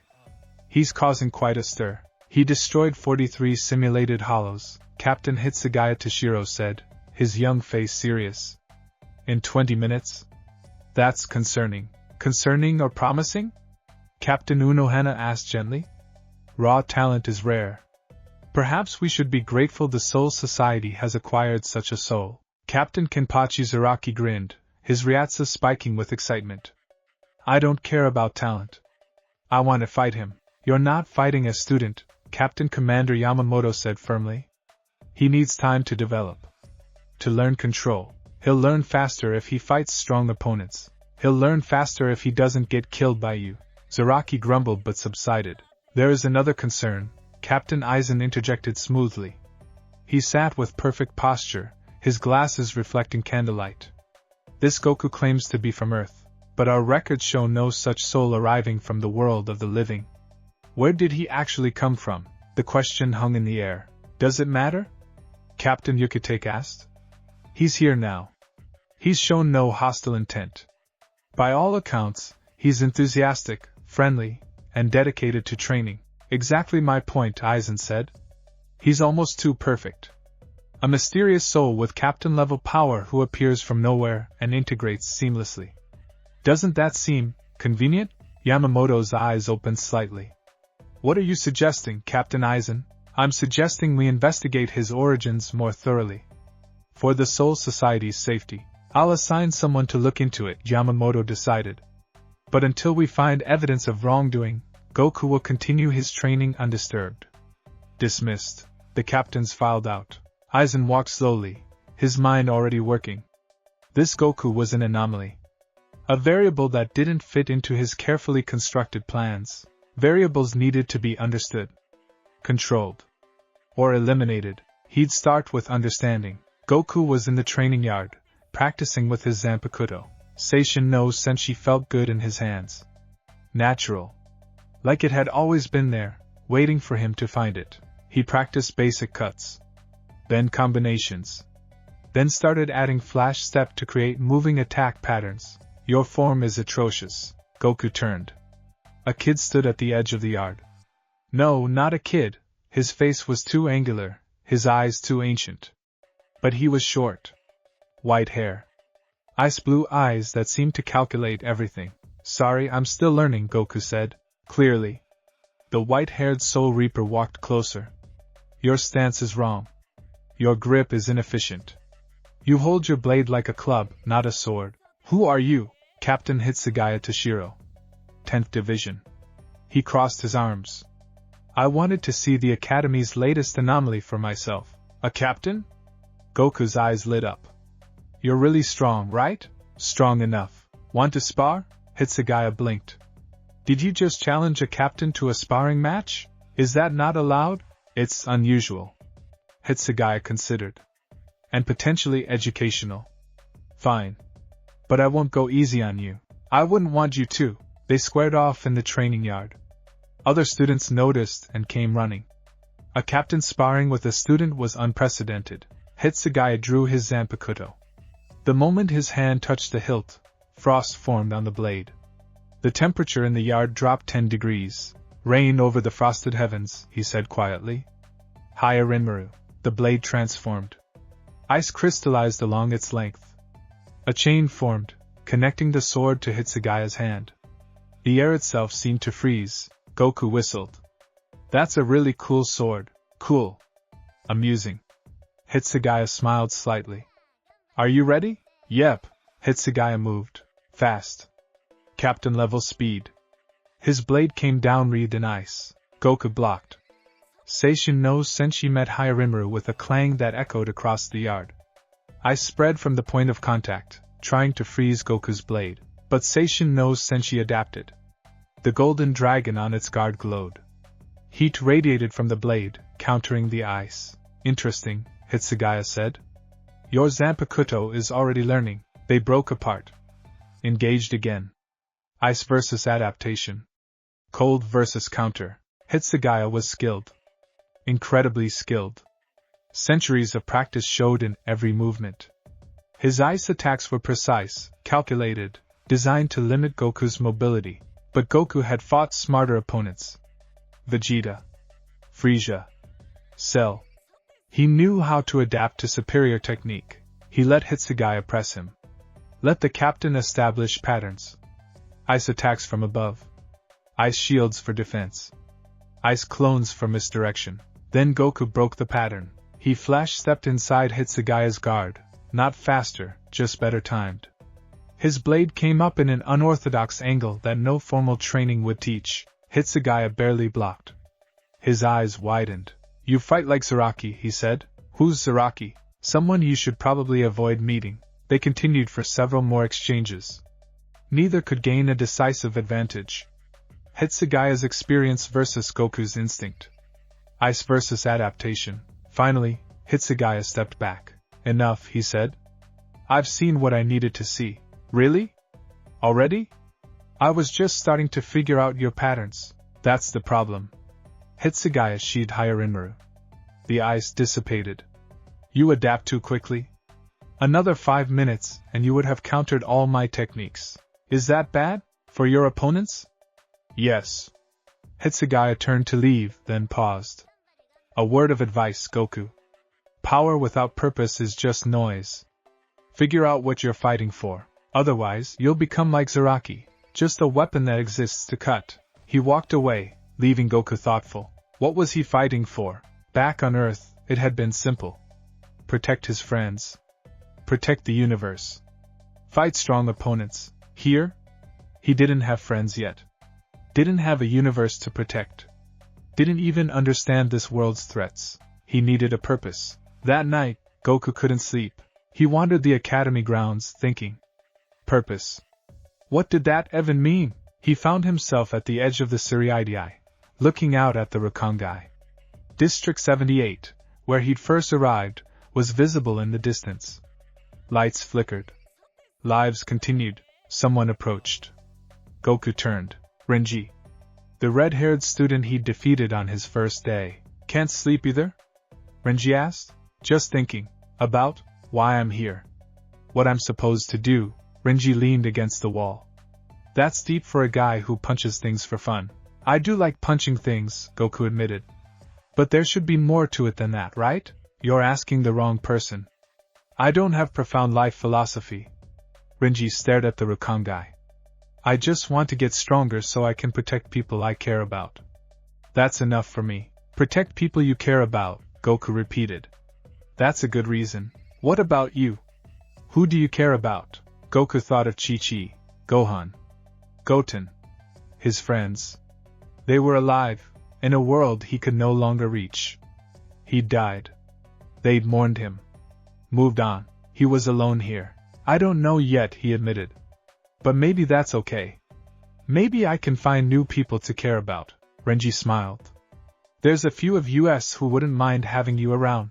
Yeah? Yeah. You're weird, Goku. But you're also... I don't know. Genuine. You don't have an agenda. You just like fighting and eating and making friends. That's pretty much my whole personality. It's better than most people's whole personality. They stood in comfortable silence, watching the Rakangai sleep. Hey Renji? Yeah? Thanks. For what? For being my friend. Renji looked embarrassed. We had one conversation, man. Don't get all sappy on me. Still counts. They walked back to the dormitories together, talking about training, about fights, about stupid things that didn't matter but somehow did. Goku went to sleep that night feeling better. He had a friend. One was a start. 2 months passed. Goku devoured every lesson. Mastered Flash Step and created his own variation, instant movement, he called it. Less refined than Shunpa, but faster in short bursts. He learned to read spiritual pressures like Master Roshi had taught him to read ki. Could identify individuals from miles away. Could sense intent before attacks landed. His Zanpakuto grew stronger. Saiyan no Senshi's battle adaptation ability evolved. Now it didn't just counter techniques, it predicted them. Anticipated them. He made more friends. Hinamori became like a little sister. Renji became a true rival. Even Takashi started treating him with respect. The instructors stopped trying to teach him formal technique. Instead, they focused on theory, history, holobiology, soul society politics. Goku absorbed it all, and through it all, he kept feeling that pressure. That sense of something coming. It arrived on a Tuesday. Goku was in the meditation hall, communing with Saiyan no Senshi, when the alarms blared. Red lights. Sirens. Emergency protocols activating. He ran outside. Found Hinamori and Renji already mobilizing. What's happening? Hollow attack, Hinamori said, her face pale. Not in the simulation. In the Rio Rakangai. Multiple Minos Grande class. Minos Grande? Giant hollows. Each one is equivalent to a seated officer. Renji was already running toward the deployment area. All senior students are being mobilized for support. Goku ran with them. This was it. Real combat. Real stakes. Finally, they assembled in the courtyard. 50 students. 10 instructors. This was every combat-ready person the academy could field. Instructor Akiyama addressed them. Minos Grande have broken through into District 79, she said. The 13th Division is responding, but they need support. Our job, evacuate civilians. Engage only if necessary. Stay in teams. Stay alive. She assigned squads. Goku ended up with Renji, Hinamori, and 3 others.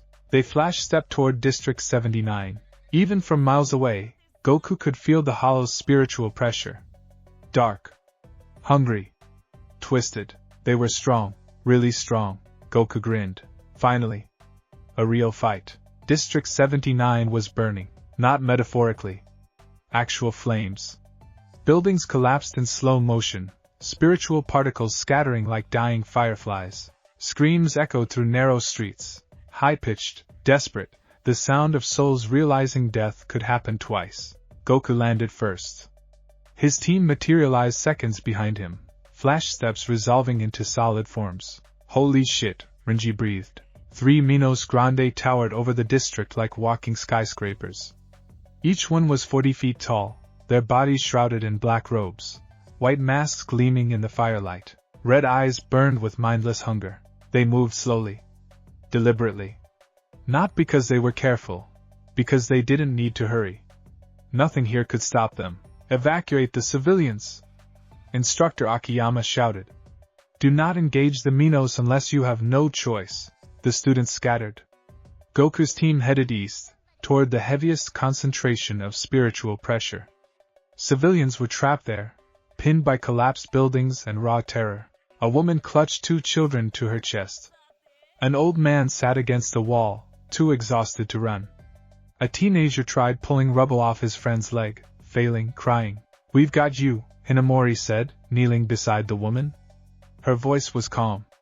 Professional. Come with me.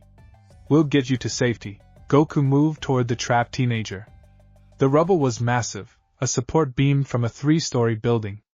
He grabbed it one-handed, lifted. The beam came up like it weighed nothing. The trapped soul gasped, scrambling free. Go, Goku said. Follow the others. They ran. More civilians emerged from hiding. The team worked efficiently. Renji led groups toward the evacuation point. Hinamori provided medical attention to the injured. The others cleared paths through debris. Goku did the heavy lifting. Literally. He moved through the district like a natural disaster in reverse, unmaking destruction, clearing obstacles that would have taken 10 men to shift. Then one of the Minos turned toward them. Its red eyes locked onto Goku's team. Specifically onto the cluster of fleeing civilians. Its mouth opened. Energy gathered. Red and black. Condensed spiritual pressure forming a sphere of annihilation. Zero! Someone screamed. The beam fired. Goku moved. Not toward safety. Toward the attack. His body flash-stepped faster than conscious thought. Positioning himself between the Zero and the civilians, he raised his hand. The Zero hit his palm. For a moment, the world was red light and screaming energy. The beam pushed against him, trying to break through, trying to reach the souls behind him. Goku pushed back. His Ryatsu flared. Not explosively. With precision. He channeled spiritual pressure through his arm, through his hand, meeting the Zero's force with equal and opposite power. The technique should have been impossible. You couldn't just block a Zero with your hand. It was concentrated hollow energy, corrosive, destructive, designed to obliterate Soul Reapers. Goku didn't know that. He just knew he wouldn't let it through. The Zero dissipated. Scattered into harmless particles. Faded. Goku lowered his hand. Looked at his palm. It was red, slightly burned, but intact. Huh, he said. That stung a little. Behind him, his entire team stood frozen. Did he just? He caught a Zero, with his bare hand. The Minos that had fired tilted its head. Then it roared. All three Minos turned toward Goku. They'd found something interesting. Something that might actually satisfy their hunger. Goku, run! Renji shouted. Goku drew Seishin no Senshi instead. Get the civilians out, he said. His voice was different. Harder. The tone he used when fights got serious. I'll handle these guys. Are you insane? Those are Minos Grande. You need a lieutenant-level officer at minimum, Renji. Goku looked back. Smiled that stupid smile. Trust me. Then he flash-stepped directly at the nearest Minos. The creature was 40 feet of nightmare-given form. Goku was 5'9" and weighed maybe 140 pounds. Physics didn't care. His blade struck the Minos' leg. Seishin no Senshi activated its ability, Battle Adaptation. The sword analyzed the hollow spiritual structure in microseconds, adjusted its edge to match the optimal cutting frequency. The leg came off. The Minos toppled. Crashed into a building. Goku was already moving, flash-stepping up its falling body, using it as a ramp. He reached the mask. Drove his blade through the eye-hole. The Minos dissolved into black smoke. One down. The other two Minos roared. Fired Zeros simultaneously. Goku couldn't block both. The angles were wrong, so he didn't block. He dodged. Flash-stepped between the beams, moving through the narrow gap where the attacks didn't overlap. The Zeros collided behind him, detonating an explosion that leveled 3 blocks. Goku kept moving. His Zanpakuto sang in his hand, growing sharper with each second of combat. Battle adaptation was evolving in real time, learning how Minos moved, how they attacked, where their weak points were. He cut one across its torso. The wound was shallow. These things were tough, but it staggered. The second Minos tried to grab him. Its hand came down like a falling building. Goku let it grab him. The moment those fingers closed around his body, he released his spiritual pressure. Not all of it. Just enough. The pressure exploded outward. The Minos' hand shattered. Fingers broke apart. It recoiled, roaring in pain. Goku flash-stepped to its head. Stood on its mask. Looked into those burning red eyes. Sorry about this, he said. Then he punched through the mask. His fist went elbow-deep. Ryatsu surged through the blow, disrupting the hollow spiritual structure from the inside. It exploded. 2 down. The last Minos was smarter than its companions. It didn't roar. Didn't charge blindly. It raised both hands and fired a dozen Zeros simultaneously, saturating the area with destructive energy. No dodge for this one. Too many beams. Too wide an area of effect. Goku planted his feet. Raised Seishin no Senshi. Okay, he muttered. Let's try something crazy. He spun his blade. Fast. Faster than thought. The sword became a wheel of golden light, rotating with enough speed to create a physical barrier. The Zeros hit the spinning blade, and deflected. Seishin no Senshi's battle adaptation had learned from the first Zero Goku blocked. Had analyzed the energy structure, Now it redirected the attacks, sending them spiraling off into random directions. The deflected Siros carved trenches through the district, demolished already ruined buildings. One shot straight up into the sky, disappearing into the darkness. None hit Goku. He stopped spinning. The blade in his hand glowed white-hot from the friction. The Minos stared at him. For the first time, Goku saw something other than hunger in those red eyes. Fear. Your turn, Goku said. He flash-stepped. Not at the Minos, behind it. The creature tried to turn, but it was too slow, too massive, too ungainly. Goku's blade found the back of its neck, where the mask met the robe. The weakest point in a Minos' defense, Saiyan no Senshi cut clean through. The head separated. Fell. Disintegrated before hitting the ground. 3 down. Silence fell over District 79. Goku landed in the middle of the ruined street, breathing hard. His uniform was torn. Burns covered his arms. Blood, his own, dripped from a dozen small wounds, but he was grinning. That was a good warm-up, he said to no one in particular. Then he collapsed. He woke up in a bed that wasn't his. White ceiling. White walls. The smell of antiseptic and spiritual healing arts. A medical facility. Someone was humming nearby. A woman's voice, gentle and slightly off-key. Goku turned his head. Captain Unohana sat in a chair beside his bed, reviewing papers. She noticed his movement and smiled. That smile made him nervous.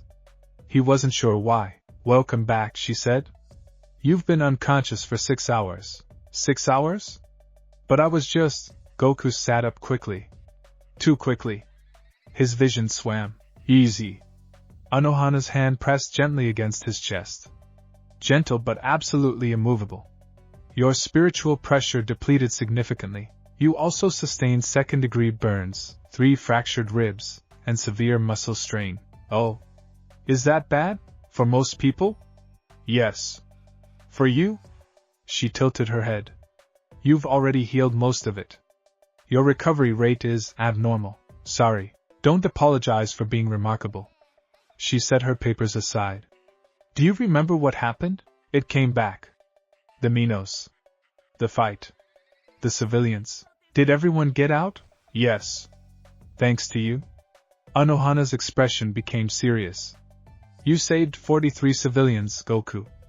And you eliminated 3 Minos Grande single-handedly. Do you understand how significant that is? Not really. Minos Grande require coordinated teams to defeat. Lieutenant-level officers with years of experience. You're an academy student who's been here for 3 months. Is that weird? Weird doesn't begin to cover it. She stood. The captain commander wants to speak with you. So do several division captains. You've become notable. In a good way? That remains to be seen. The captain commander's office felt different this time. Last visit, Goku had been a curiosity. An unknown variable. Now he was something else. A threat? An asset? He wasn't sure. Yamamoto sat behind his desk. But he wasn't alone. 3 other captains were present. Unohana, Yukitake, and someone Goku hadn't met. The newcomer wore a pink kimono over her Soul Reaper uniform.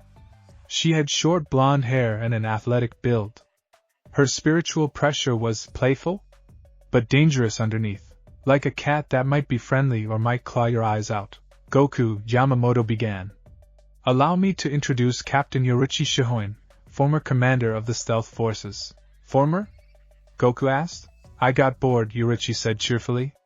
Nice to meet the kid who's been causing such a commotion. I'm not trying to cause anything. Things just kind of happen around me. Oh, I like this one. Yorichi grinned. He's honest. Yamamoto cleared his throat. We've reviewed your actions in District 79. Your performance was exemplary. You saved lives and eliminated a significant threat. Thank you, sir. However, you also acted recklessly. Engaging 3 Minos Grande alone goes against every tactical doctrine we teach. I didn't plan to fight them. I just did. Yes. Your instinct. Yamamoto's eyes opened slightly. That brings us to the purpose of this meeting. Your training at the academy is complete. Goku blinked. What? You've mastered everything we can teach at an accelerated facility. Further formal education would be redundant. Yamamoto stood. Walked to the window. I'm graduating you early. Effective immediately. But I've only been here 3 months, and you've learned what others take 6 years to achieve. The old man turned. The question now is, which division will you join? Silence. Goku hadn't thought about this. He'd been focused on training, on getting stronger, on understanding his new existence. The idea of joining an actual military division hadn't fully registered. Multiple captains have expressed interest, Yukitake said gently. Each division has different focuses. Different philosophies. Squad 11 wants you, Yoruichi added. Zaraki practically demanded you. He's annoying that way. Squad 13 could use someone with your combat abilities, Yukitake offered. We focus on balanced response, protecting both the living world and soul society. 4th Division always needs strong fighters, Unohana said. That smile again. We handle medical support, but also other duties. Something in her tone suggested those other duties were significantly less peaceful than medical work. What about you? Goku asked Yamamoto. Do you have a recommendation? The old man considered.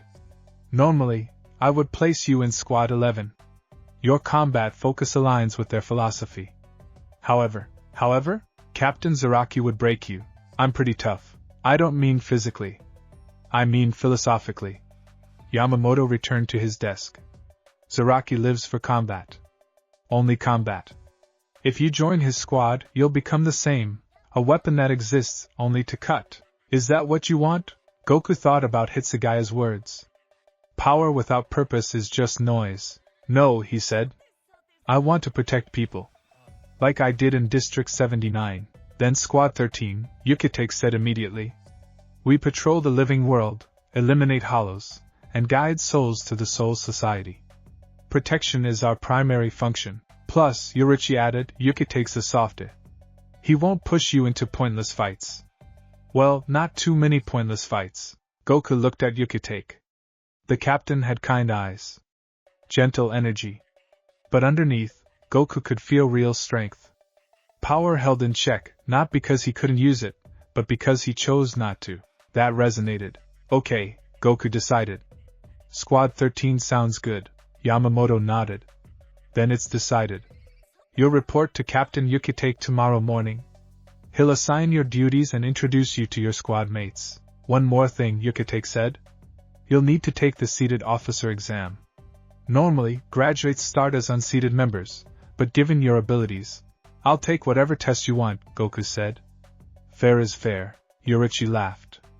Oh, you're definitely going to shake things up. The meeting concluded. Goku left, his head spinning. He was a Soul Reaper now. An actual, official Soul Reaper. 3 months ago, he'd been a warrior who died fighting a reality-warping entity. Now he was starting a new life. A new purpose, protecting souls. Defeating hollows, fighting strong opponents. It was different from his old life, but somehow, it felt right. That evening, Goku returned to the academy one last time. He found Renji and Hinamori in the training yard, practicing forms. They stopped when they saw him. So? Renji asked. What's the verdict? Are they kicking you out for being too strong? I'm graduating, Goku said. Joining Squad 13. Hinamori's face lit up. That's wonderful. Captain Yukitake is one of the kindest captains in the Godai 13. Yeah, he seems nice. Goku scratched his head. I'm gonna miss you guys though. Miss us? Renji scoffed. We're graduating in 2 years. Then we'll be squad mates. Maybe even in the same division if you put in a good word. Really? You'd want to work together? Are you kidding? You're the strongest guy I know. Having you around means I can take on bigger challenges without dying. That's a terrible reason to be friends. It's also a great reason. Renji extended his hand. Don't forget about us when you're doing cool captain-level missions. Goku shook his hand. Never. Hinamori hugged him. Be safe, Goku-san. And visit when you can. I will. Promise. He left them there, 2 friends who'd become important without him realizing it. The academy had been a strange experience. Short but transformative. He'd arrived broken and confused. He was leaving with purpose and direction. As he walked through the gates for the last time, he felt someone watching. Goku turned. Saw a figure standing on a distant rooftop. Too far to identify clearly, but the spiritual pressure was familiar.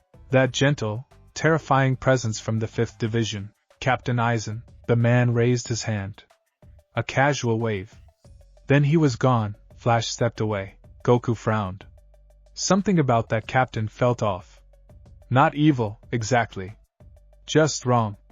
Like a puzzle piece that looked right but didn't quite fit. He'd have to keep an eye on that one. Squad 13's barracks were different from the academy. Less structured. More lived in. Goku could feel the personality of the place.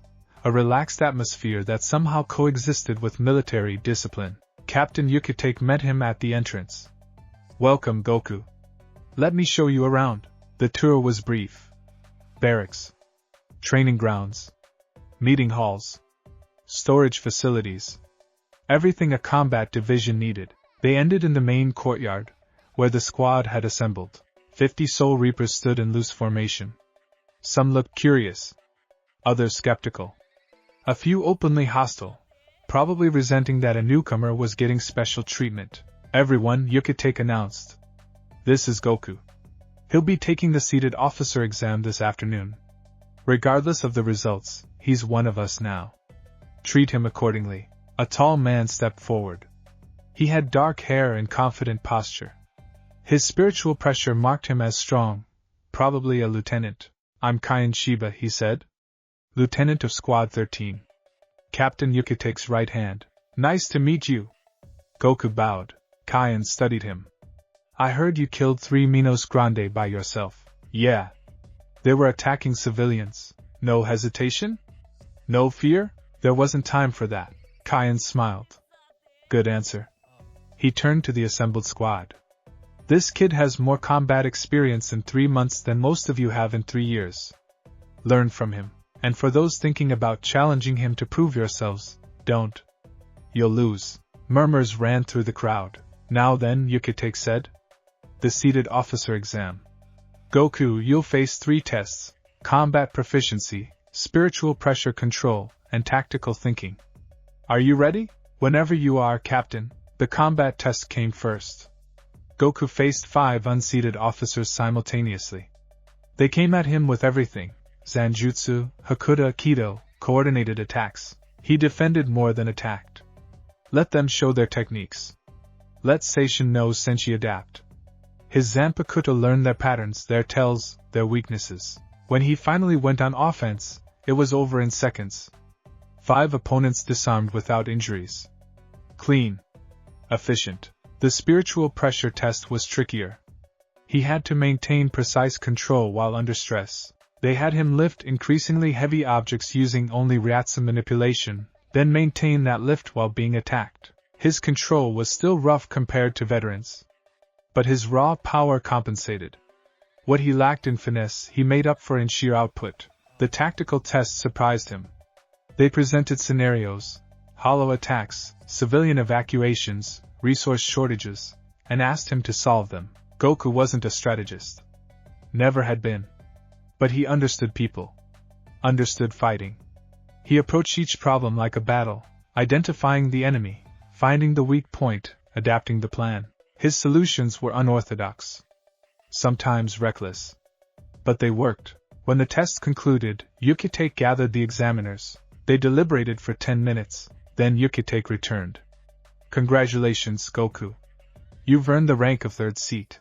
Gasps from the assembled squad. 3rd seat meant he was the 3rd strongest member of Squad 13.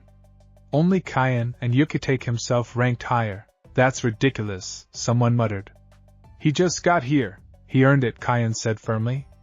Anyone disagrees, you're welcome to challenge him. I'll referee.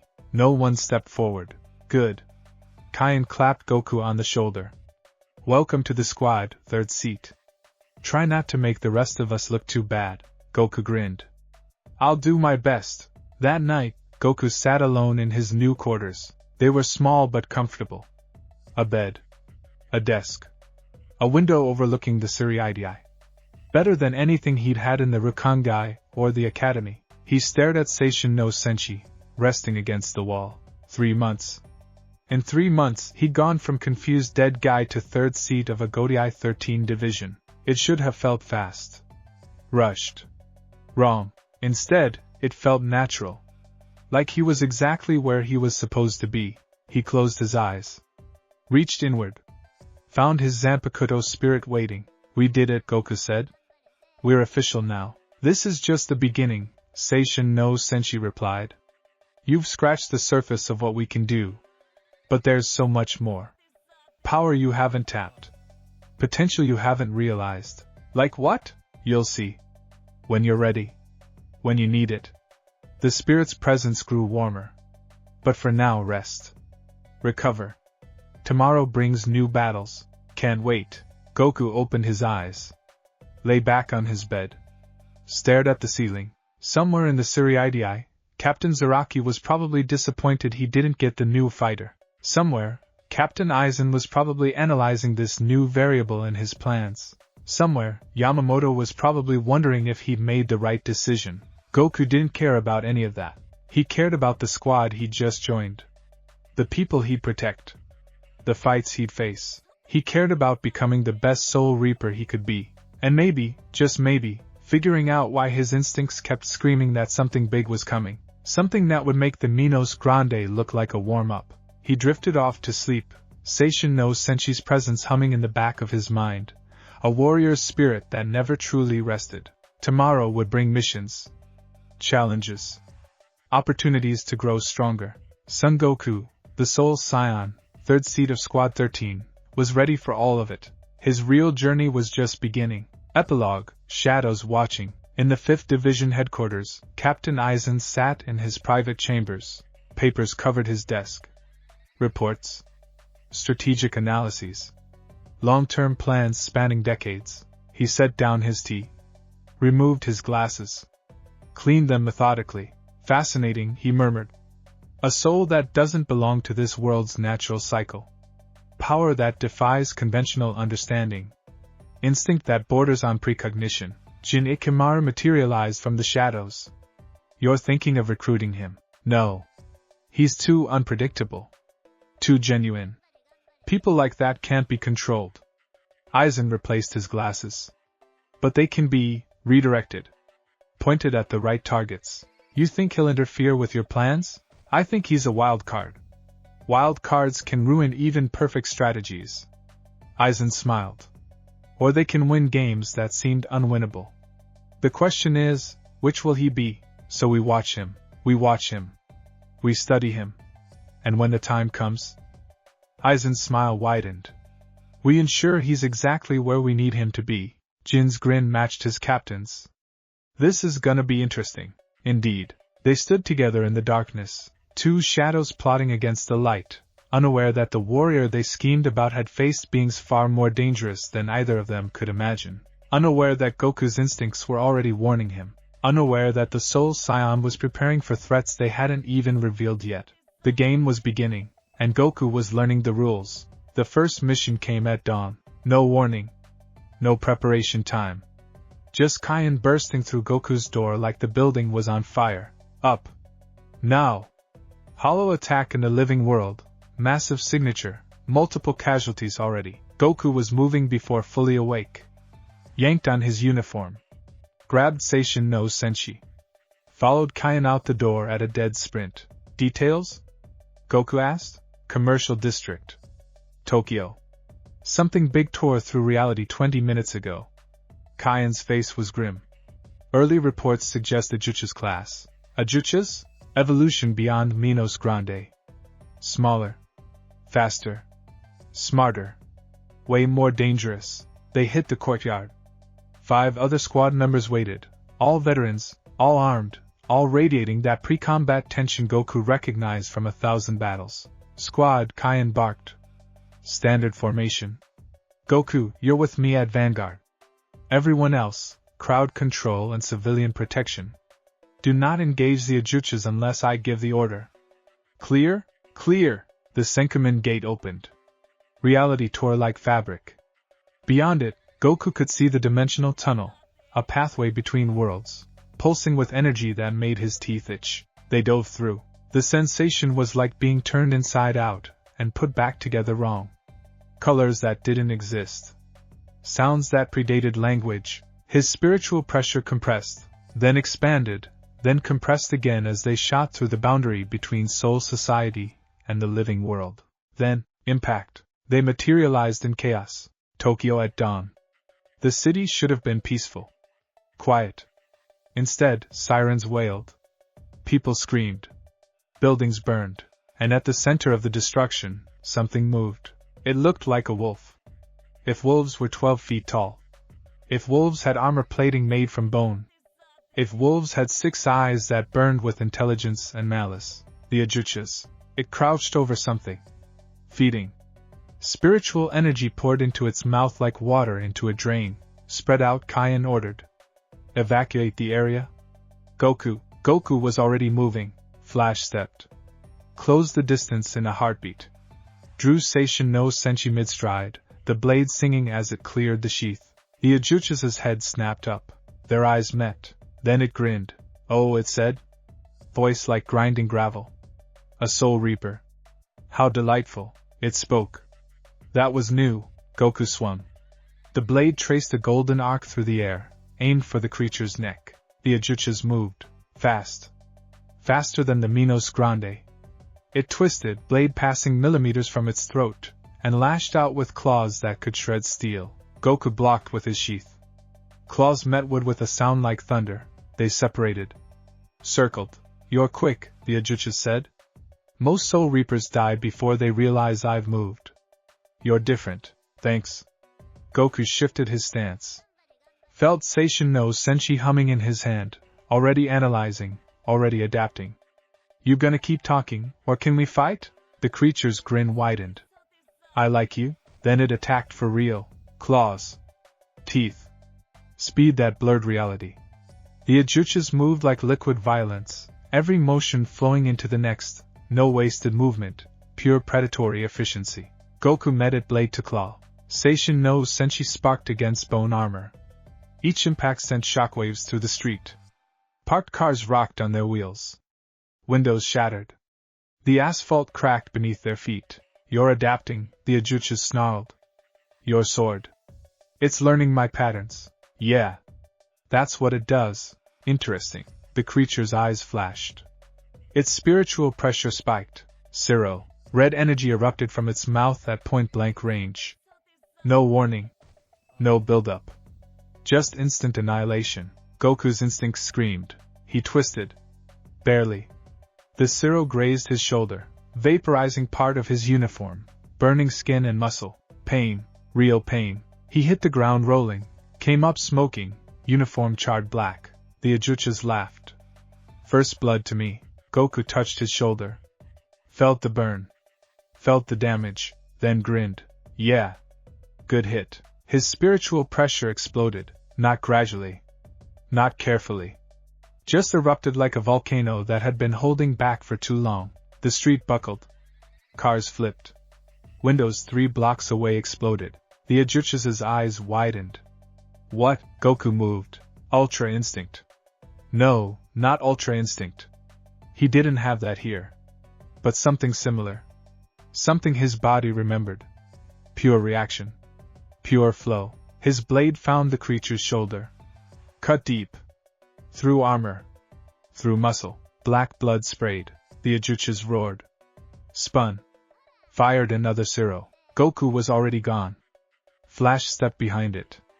Saiyan no Senshi hummed, the blade glowing golden as battle adaptation reached new heights. I understand now, Goku said. You're faster than Minos Grande. Smarter. But you've got a pattern. You favor your right side. Your Zero takes 0.2 seconds to charge. Your claws telegraph half a second before striking. How? My sword learns. And I learn fast. He attacked. The fight shifted. What had been evenly matched became one-sided. Saiyan no Senshi had analyzed the Ajuchas completely. Every movement. Every technique. Every weakness. Goku pressed the advantage. Blade work that would have made Instructor Yoshida weep. Not from beauty, from effectiveness. No wasted motion. Every cut found gaps in the armor. Every strike targeted vulnerabilities. The Ajuchas stumbled. retreated, bleeding from a dozen wounds. Impossible, it gasped. I'm a Jutsu's class. I've killed seated officers. Lieutenants. How is an unseated? I'm third seat, Goku corrected. And you're done. Final strike.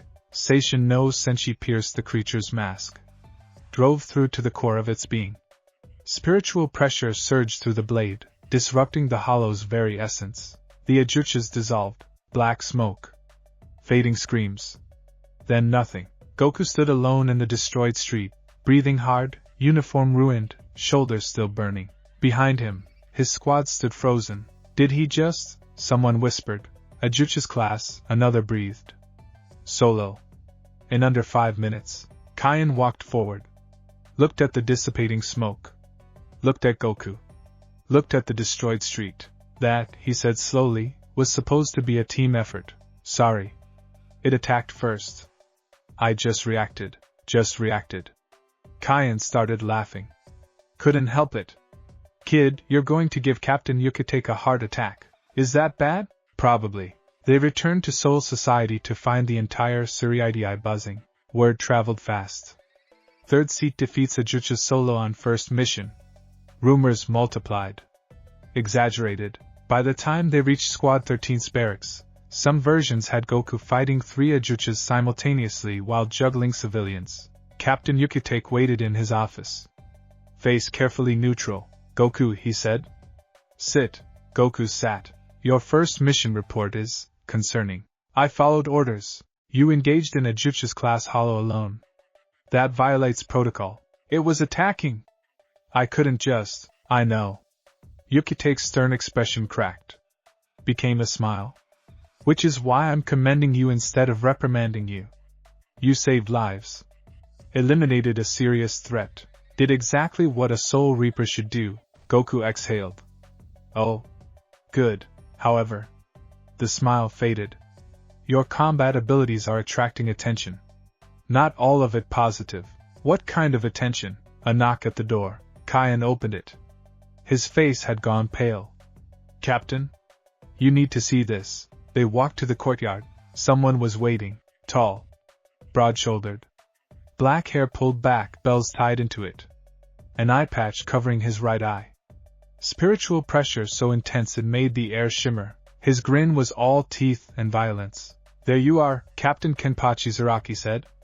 I've been looking for you. Goku felt his instincts scream. This man was dangerous. Not evil. Just combat distilled into human form. A warrior who existed only to fight. Like meeting a mirror that reflected only the sharpest parts of himself. Captain Zaraki, Yukitake said carefully. What brings you to Squad 13? Him. Zaraki pointed at Goku. Heard he killed an Ajucha solo. Want to see if he's as strong as people say. He's under my command, don't care. Zaraki's grin widened. Kid.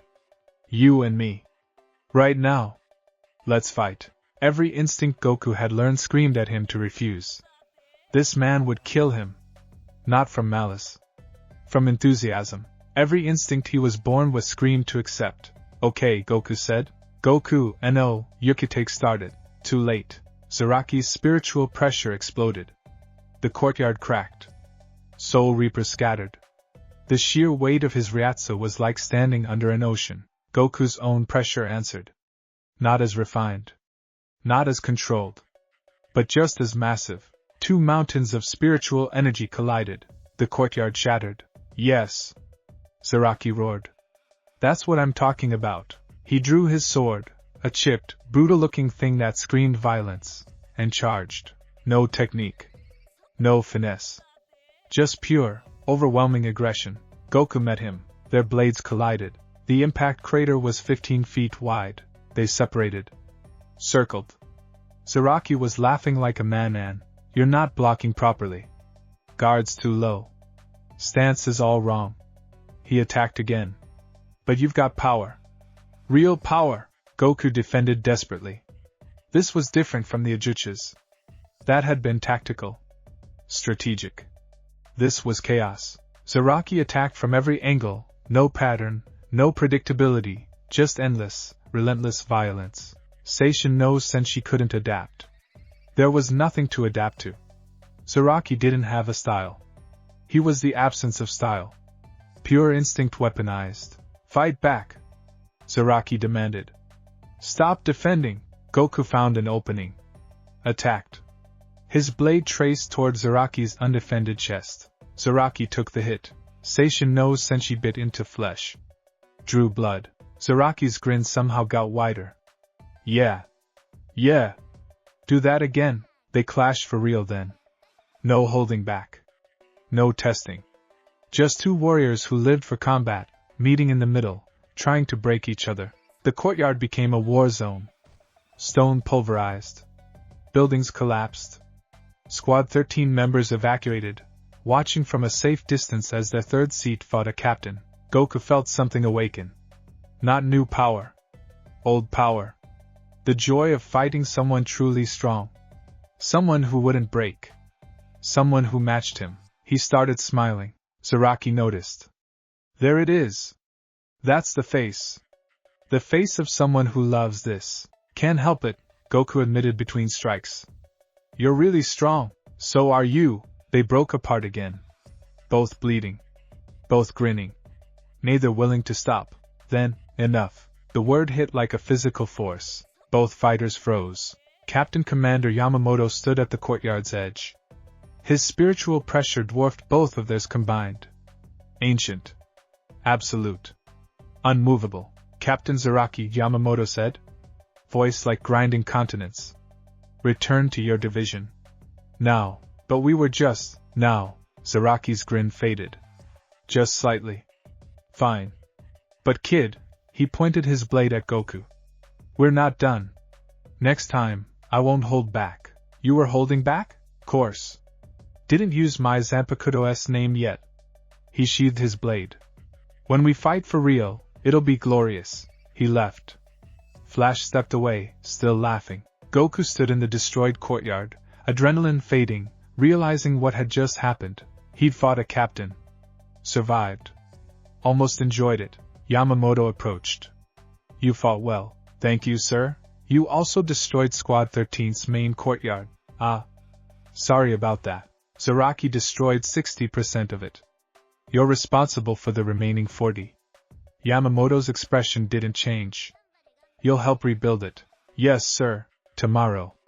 Today, you're confined to quarters while we assess the damage.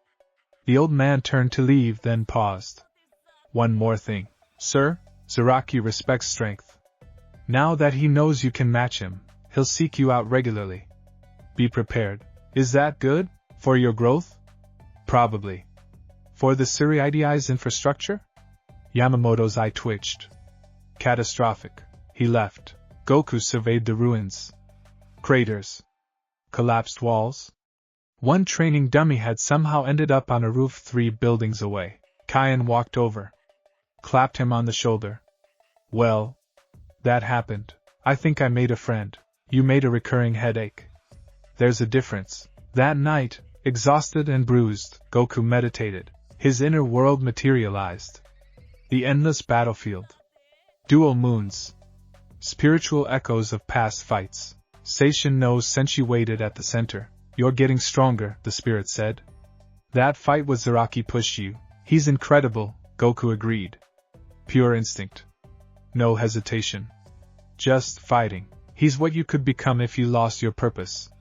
The spirit's golden eyes gleamed. A weapon that exists, only to cut. Is that what you want? No. I want to protect people. Then you need more than strength. You need control. Refinement. Your battle adaptation is powerful, but it's still in its first stage. First stage? Every Zanpakuto has multiple forms. You've achieved Shurikai, the initial release.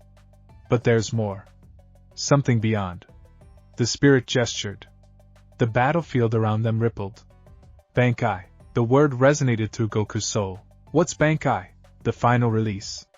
The true form of your Zanpakuto. It multiplies your power 5 to 10 times. Grants abilities beyond your current understanding. The spirit stepped closer. But achieving it requires you to fully understand me. To make me submit. To prove you're worthy. How do I do that? You fight me. Here. in this inner world. You beat me into submission, or you convince me you're ready. The spirit drew a blade identical to Saiyan no Senshi. It took most Soul Reapers decades to achieve Bankai. Some never do. You've had your Zanpakuto for 3 months, so I'm not ready. I didn't say that. The spirit grinned. I said most Soul Reapers aren't ready. But you're not most Soul Reapers. You're a warrior who's died and been reborn, who's achieved transformations that shouldn't exist, who adapts to anything. So maybe you can do it. Maybe you'll surprise me. The spirit raised its blade. Want to find out? Goku stood. Drew his own spiritual blade. Always, they clashed. The fight in his inner world was different from physical combat. This was soul versus soul. Will versus will. Every strike carried intention. Every block represented conviction. The spirit didn't hold back. Didn't teach. Just attacked with everything Goku was, everything he'd been, everything he could become. Super Saiyan speed. Ultra instinct reflexes. Techniques from 1,000 battles compressed into pure spiritual combat. Goku matched it. Not because he was stronger, he wasn't. But because he understood. This wasn't about winning. It was about proving he was ready for the next level. They fought for what felt like hours. Days. Time meant nothing here. Eventually, simultaneously, they stopped. Both breathing hard. Both bloodied. Both grinning. Not yet, the spirit said. You're close. So close. But not yet. What am I missing? Understanding. You know how to fight. You know how to adapt. But you don't know why you fight. Not really. The spirit lowered its blade. Figure that out. Really figure it out. Then come back. Then we'll see if you're ready for Bankai. The inner world faded. Goku opened his eyes. Found himself back in his quarters. Exhausted. Thoughtful. Why did he fight? On Earth, the answer had been simple. Protect friends. Protect the universe. Test his limits. Here, he didn't know yet, but he'd figure it out. 3 days later, Squad 13 received new orders. Patrol mission. World of the living. Routine hollow elimination. Teams of 3. Goku was paired with Kaiyan and a veteran named Miyako, a quiet woman with scary good Kido skills. They materialized in Karakura town. A smaller city than Tokyo. Quieter. The kind of place where nothing much happened. Except hollows had been appearing here with unusual frequency. Something's wrong with this area, Kaiyan said, scanning the spiritual landscape. The barrier between worlds is thin here. Unstable. Why? Goku asked. No idea. But we're seeing increased hollow activity. Multiple sightings per week instead of per month. They split up. Covered more ground. Goku took the residential district. Everything seemed normal. People going about their lives, completely unaware spiritual monsters occasionally tried to eat their souls. Then he felt it. A spike of spiritual pressure. Yum. Untrained. But massive. Goku flashed step toward it. Found a teenager, maybe 15, orange hair, perpetual scowl, being stalked by a hollow. The kid could see it. That was rare. Most humans had zero spiritual awareness. The hollow lunged. The kid ran. Goku intercepted. Appeared between them, Saiyan no Senshi drawn, one cut. The hollow dissolved. The teenager stared. What the? You can see it too? Yeah. You okay? I'm fine. Who are you, Soul Reaper? We handle hollows. Goku studied the kid. That spiritual pressure was intense. Untapped. Raw. You've got a lot of energy. Are you trained? Trained in what? Spiritual arts. Combat. Anything? No. I just see things sometimes. Ghosts. Monsters. The kid's scowl deepened. My name's Ichigo. Ichigo Kurosaki. Something about that name resonated. Goku's instincts pinged. This kid was important. Somehow. Listen, Ichigo. You've got potential. Real potential. But you need training or those hollows will keep coming after you. I can handle myself. Can you? Goku gestured at where the hollow had been. That was a weak one. What happens when something stronger shows up? Ichigo had no answer. There are people who can teach you, Goku continued. Other spiritually aware humans. Ask around. Find them. Before something finds you. He left before Ichigo could respond. Mission to complete. Hollows to hunt. But he remembered that name.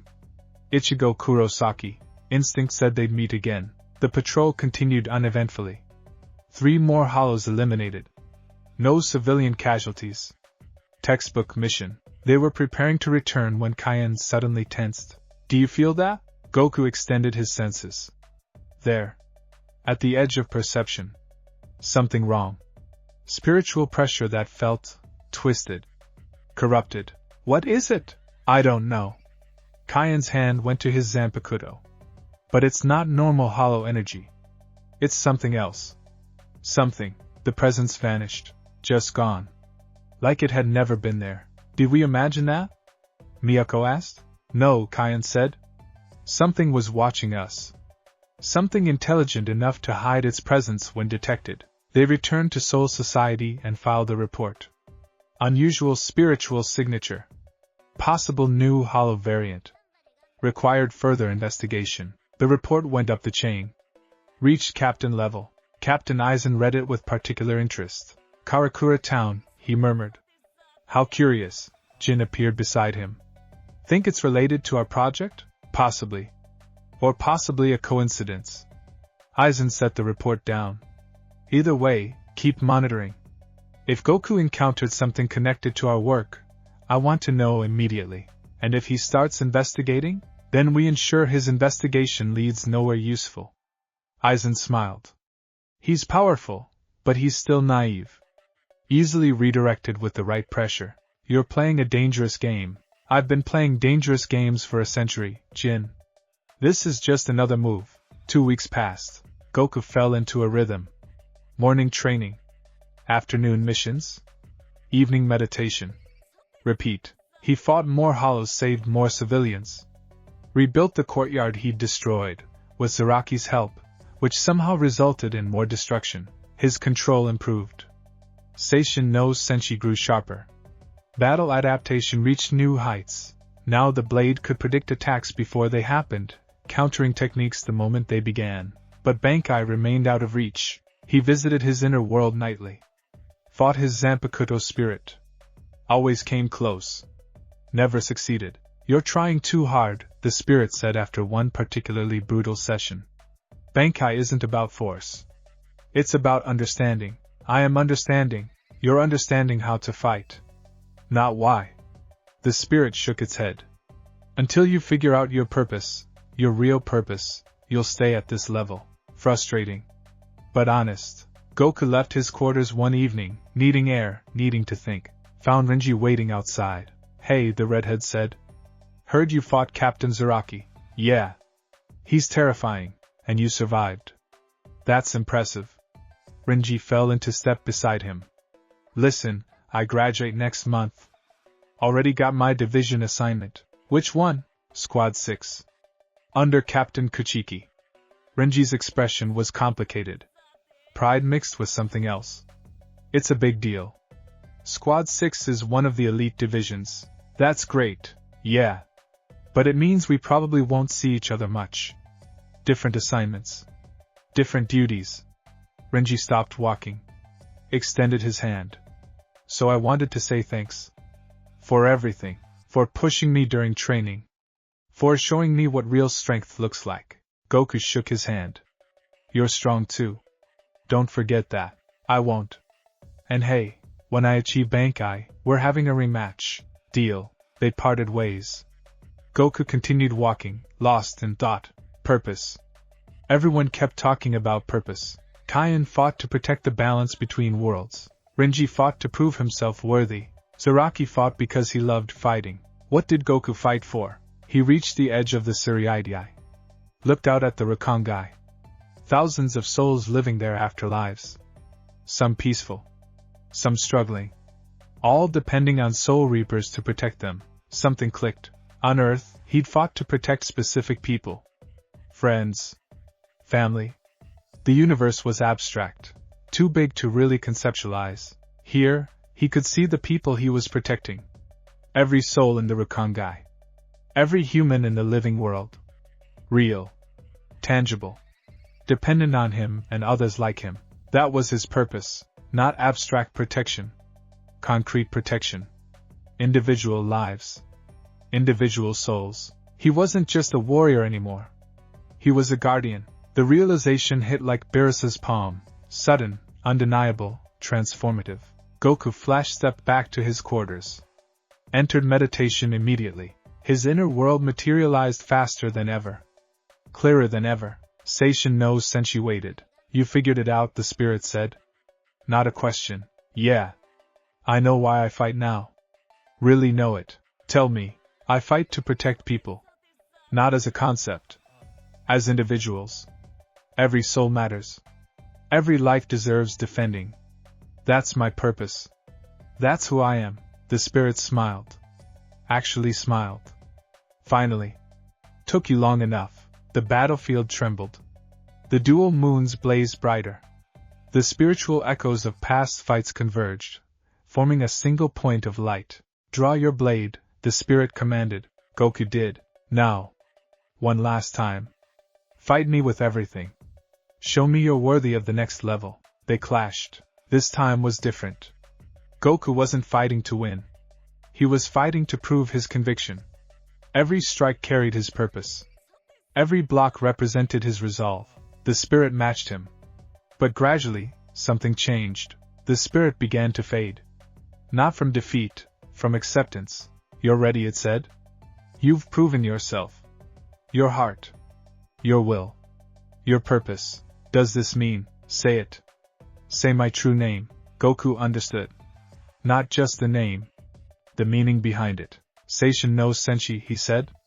Voice carrying across the inner world. You're not just my fighting spirit. You're my guardian spirit. The part of me that will never stop protecting others. The spirit dissolved into pure light. But it wasn't dying. It was transforming. The light consumed everything.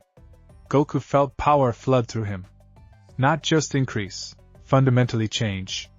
His spiritual pressure evolved, refined, became something greater. Words appeared in his mind. Not spoken. Known. Bankai. Chojin no Kensei. Transcendent battle saint. He snapped back to reality. His quarters were glowing. Spiritual pressure leaked from every pore, lighting the room like a sun had decided to visit. Goku stood. Walked outside before he destroyed another building. The moment he stepped into the courtyard, every soul reaper in a mile radius felt it. His spiritual pressure had changed.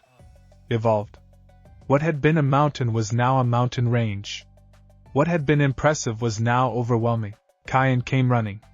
Goku, what? He stopped. Stared. Did you just? Yeah. Goku could feel it. Bankai.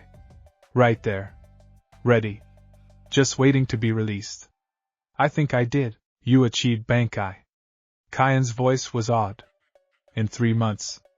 That's impossible. Should I test it? No. Not here. Not in the Suriidii. If you release Bankai without preparation, you'll level half the city. Oh. Right. Other Soul Reapers arrived.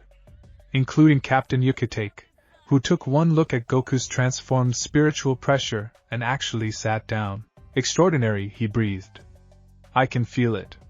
The quality of your Ryatsu has fundamentally changed. Is that good? Good? Goku, there are captains who don't have Bankai. You're a third seat who's been a Soul Reaper for 3 months and you've achieved what takes most warriors centuries. So good? Yukitake started laughing. Couldn't help it. Yes. Extremely good. But we need to inform the Captain Commander. And arrange a proper demonstration area. Your Bankai needs to be registered officially. When? Tomorrow. We'll take you to the execution grounds. The only place reinforced enough to handle a new Bankai release. Yukitake stood. Clapped Goku on the shoulder. Get some rest. Tomorrow, you show us what you've achieved. Goku tried to sleep. Couldn't. Too much energy. Too much excitement. He'd achieved Bankai. The final release. The ultimate form of his Zanpakuto. He wanted to test it. Wanted to see what Chojin no Kensei could do. But orders were orders, so he meditated instead.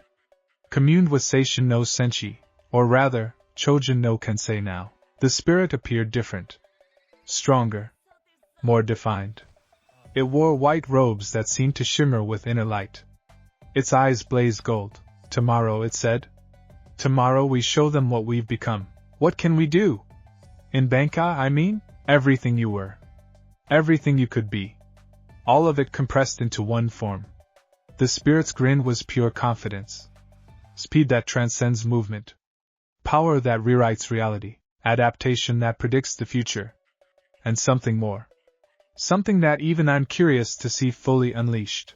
What? You'll find out tomorrow. Along with everyone else, dawn broke over the Suriidai. Every captain had assembled at the execution grounds. Enormous cliff face. Open sky. Reinforced with centuries of protective Kido. The place where the most dangerous criminals were executed. Today, it would host something else. Goku stood at the center, nervous despite himself. Captains watched from a safe distance. Even Zaraki had showed up, grinning like a kid on his birthday. Captain Commander Yamamoto stepped forward. Goku, third seat of Squad 13. You've requested permission to demonstrate your Bankai. Yes, sir. Understand that Bankai is a captain-level ability. Achieving it grants you recognition equal to our highest ranks. It also makes you a target. Enemies will seek you out. Allies will expect more from you. I understand. Then proceed. Show us your Bankai. Goku drew Seishin no Senshi. The blade hummed with anticipation. He took a breath. Released every restraint. Bankai. His spiritual pressure exploded. Not gradually. Instantaneously. 0 to 100 in a heartbeat. The execution grounds shook. Protective barriers flared into visibility, struggling to contain the force. Captains stepped back, some raising their own spiritual pressure defensively. Golden light consumed everything. When it faded, Goku stood transformed. His hair had turned white. Not gray. Pure white that seemed to glow with internal luminescence. His eyes blazed gold, not metaphorically, literally glowing like miniature suns. His Zanpakuto had changed. No longer a katana. Now a staff, 6 feet long, crackling with spiritual lightning, the dragon and star motif enlarged and alive with energy. Spiritual pressure radiated from him in visible waves. Reality bent around him. Space distorted. Chojin no Kensei, he said. Voice echoing with power. The captain stared. Impossible, Captain Kuchiki breathed. That level of transformation. Captain Hitsugaya's eyes was already forming defensively. Even Yamamoto's eyes had widened. That spiritual pressure. It rivals the Soul King, Captain Aizen finished. His expression was carefully neutral, but his mind raced. This changes everything. Zaraki was grinning so hard his face might split. Kid. We're fighting. Right now. I don't care about protocol. Not yet, Yamamoto commanded. His own spiritual pressure rose, matching Goku's, establishing dominance. Goku. Demonstrate your abilities. Show us what Chojin no Kensei can do. Goku nodded. Raised his staff. Moved. He didn't flash step. He just appeared across the execution grounds. Then back. Then up. Then down. Instant transmission but with spiritual energy instead of ki. Movement that transcended distance. Speed form, he said. Then his form shifted. The white hair became red. Fire replaced lightning. His spiritual pressure became aggressive, offensive. Power form. He pointed his staff at a mountain in the distance. Released a fraction of his energy. The mountain exploded. Just ceased to exist. Atomized by pure spiritual pressure, the captain shouted. Some dove for cover. Others raised barriers. Goku! Yamamoto roared.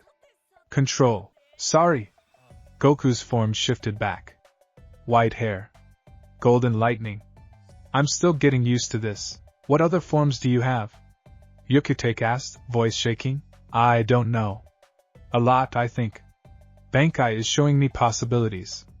Transformations? Different states I can access. Goku looked at his staff. It's like having all my old power back, but refined through spiritual energy. Can you fight in that state? Zaraki demanded. Or is it just for show? Goku's eyes met his. Want to find out? Yes. Captain Zaraki, Yamamoto started.